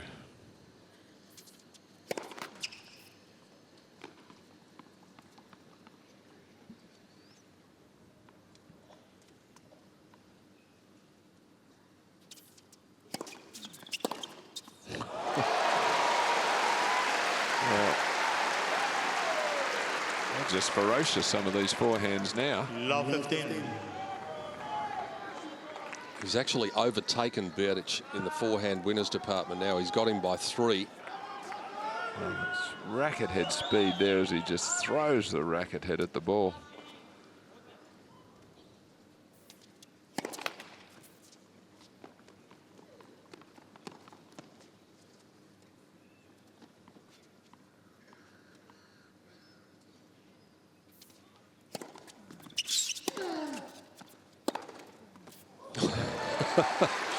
Like a competition. Yeah. 15 all. I think he's too tired to run anymore, Berdyc. He's got to go for them. That has got to be one of the hardest hit shots in the game, the Berdyc off forehand. That one was 156.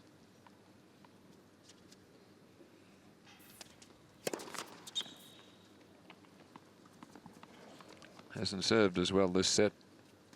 The first serves dropped down to 42%.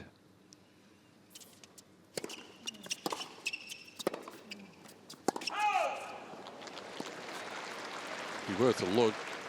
Challenged everything else. 15, 30. Maybe he's tired of challenging. Well, his coach is sitting right on that baseline and probably would have given him a little nod if he thought it was good. Should have. It was in.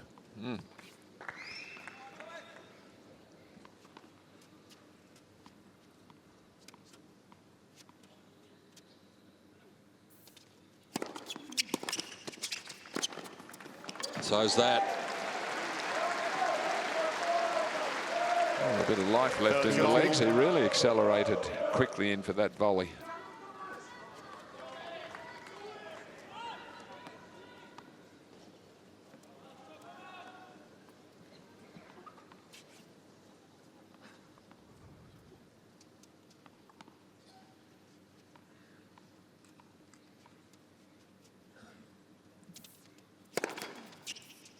He's lost the rhythm a bit on the first serve, though.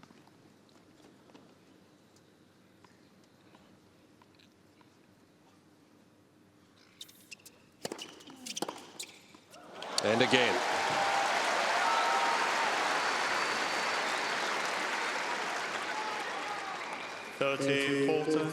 It's nothing Tomas Berdych is not used to. His previous service game went 13 minutes. This time down the one break point, and his brave challenge might buckle at this very juncture.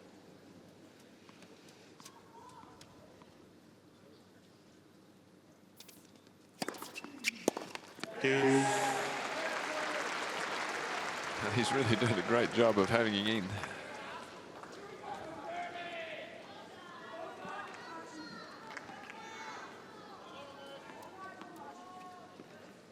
"45 minutes for this set. And we're at 4-2. The shortest set tonight has been the third set, which was 53 minutes. This one not completed, of course. Might very well go beyond.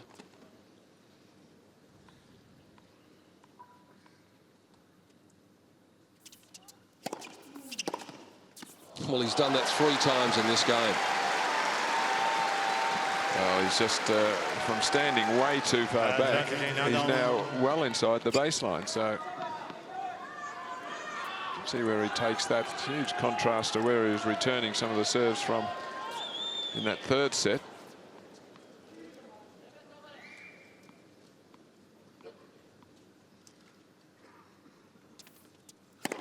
That was what you call stepping into the ball.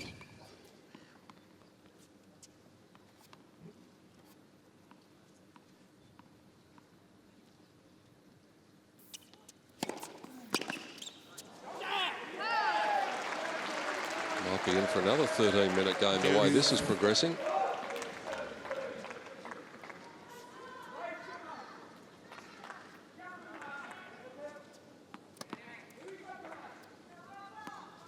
Well, you've got to give him credit. He fought so hard to hang on to his previous serve, and he's doing just that here as well.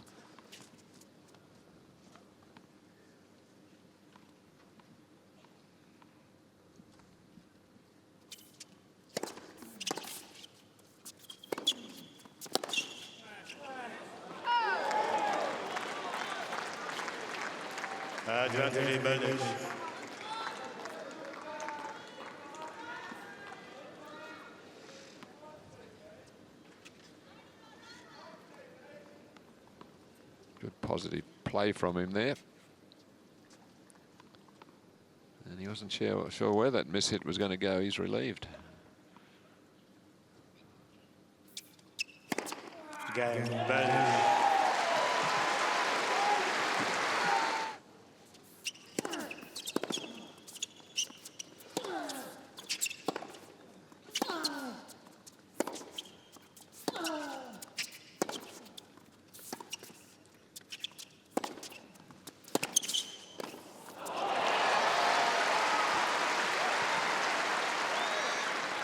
another tough rally 15 love. with Berdyc getting on top. Just couldn't complete the task with this volley here. Again, one at his shoelaces. And the difficulty factor proving too much.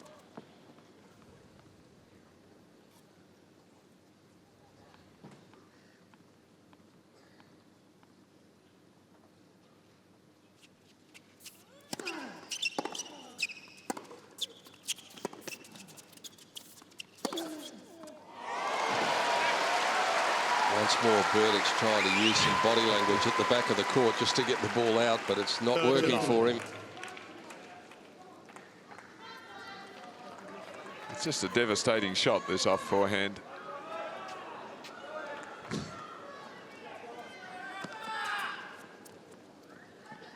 only way you can combat it, which is not that easy, is to hit more down the line into his forehand corner and make him run that way where he doesn't hit that forehand as well. But half the time you're too busy reacting to his shots to be able to incorporate your game plan.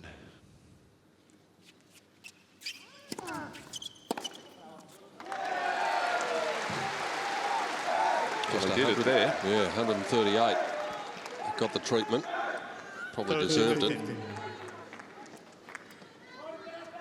I think this is a good play, though, to try to direct a little bit more like this. The more you try to hit it into his backhand corner, the quicker he is to get around it. And then he controls the rally with the forehand.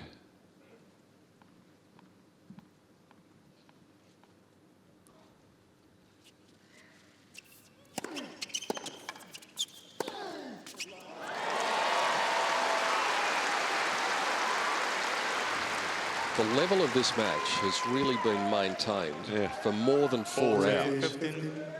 Just that patch in the third set that cost Berdyc the third set. Otherwise, it hardly been anything between them. Rafa edges 3 in front in the forehand winners competition. Between them, they've had 59 forehand winners.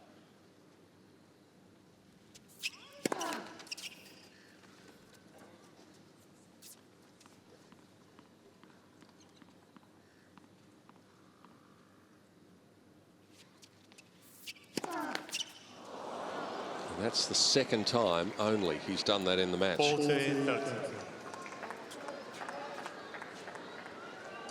He's not had more than 2 double faults in any match so far in the Australian Open Championships. In fact, going into tonight, in 4 matches, he'd had 5 double faults. He just doesn't serve them.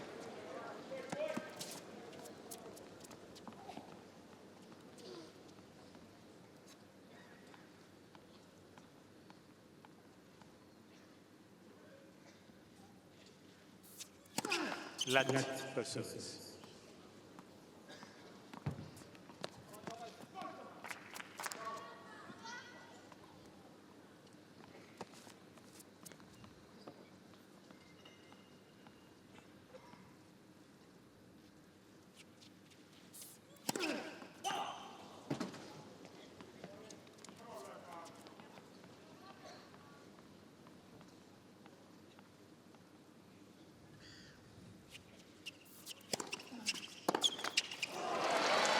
Nadal.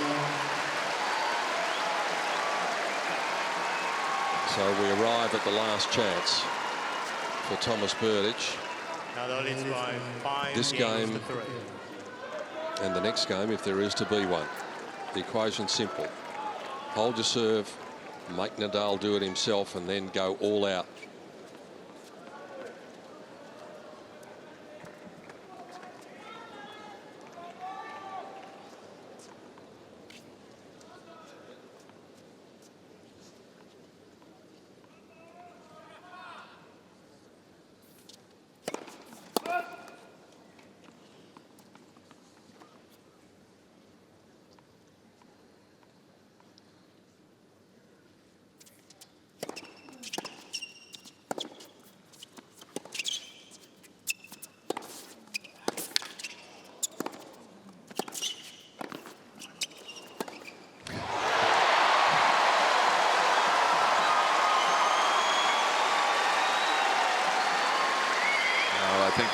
really enjoyed this performance from Nadal tonight. I mean, it's been full of endeavour.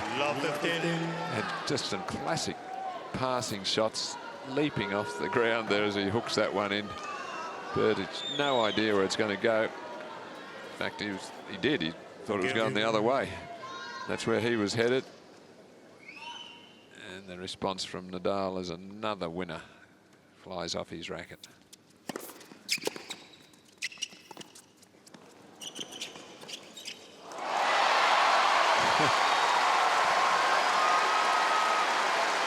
Not many have left in the stadium.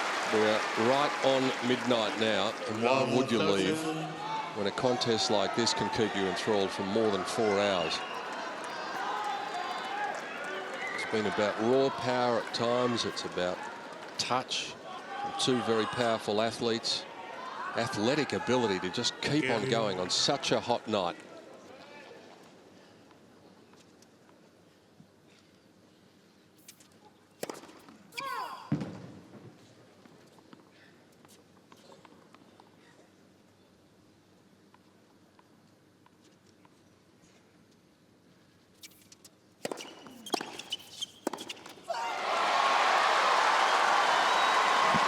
We simply have to hand it to Tomas Berdych.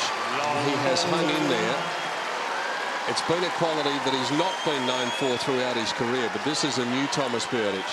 He has not wanted to go away, and Nadal, you saw it written all over his face there. He's had to fight so hard to arrive at this point. 3 match points to set up the match that everyone thought was probably inevitable when the draw came out. It takes 4 hours and 18 minutes to break the deadlock. Rafa books a date with Roger in the semi-finals in Melbourne. A brave Tomas Berdych with a wonderful performance that he can walk off holding his head high. But Nadal wins in 4. And maybe a second championship in Melbourne beckons.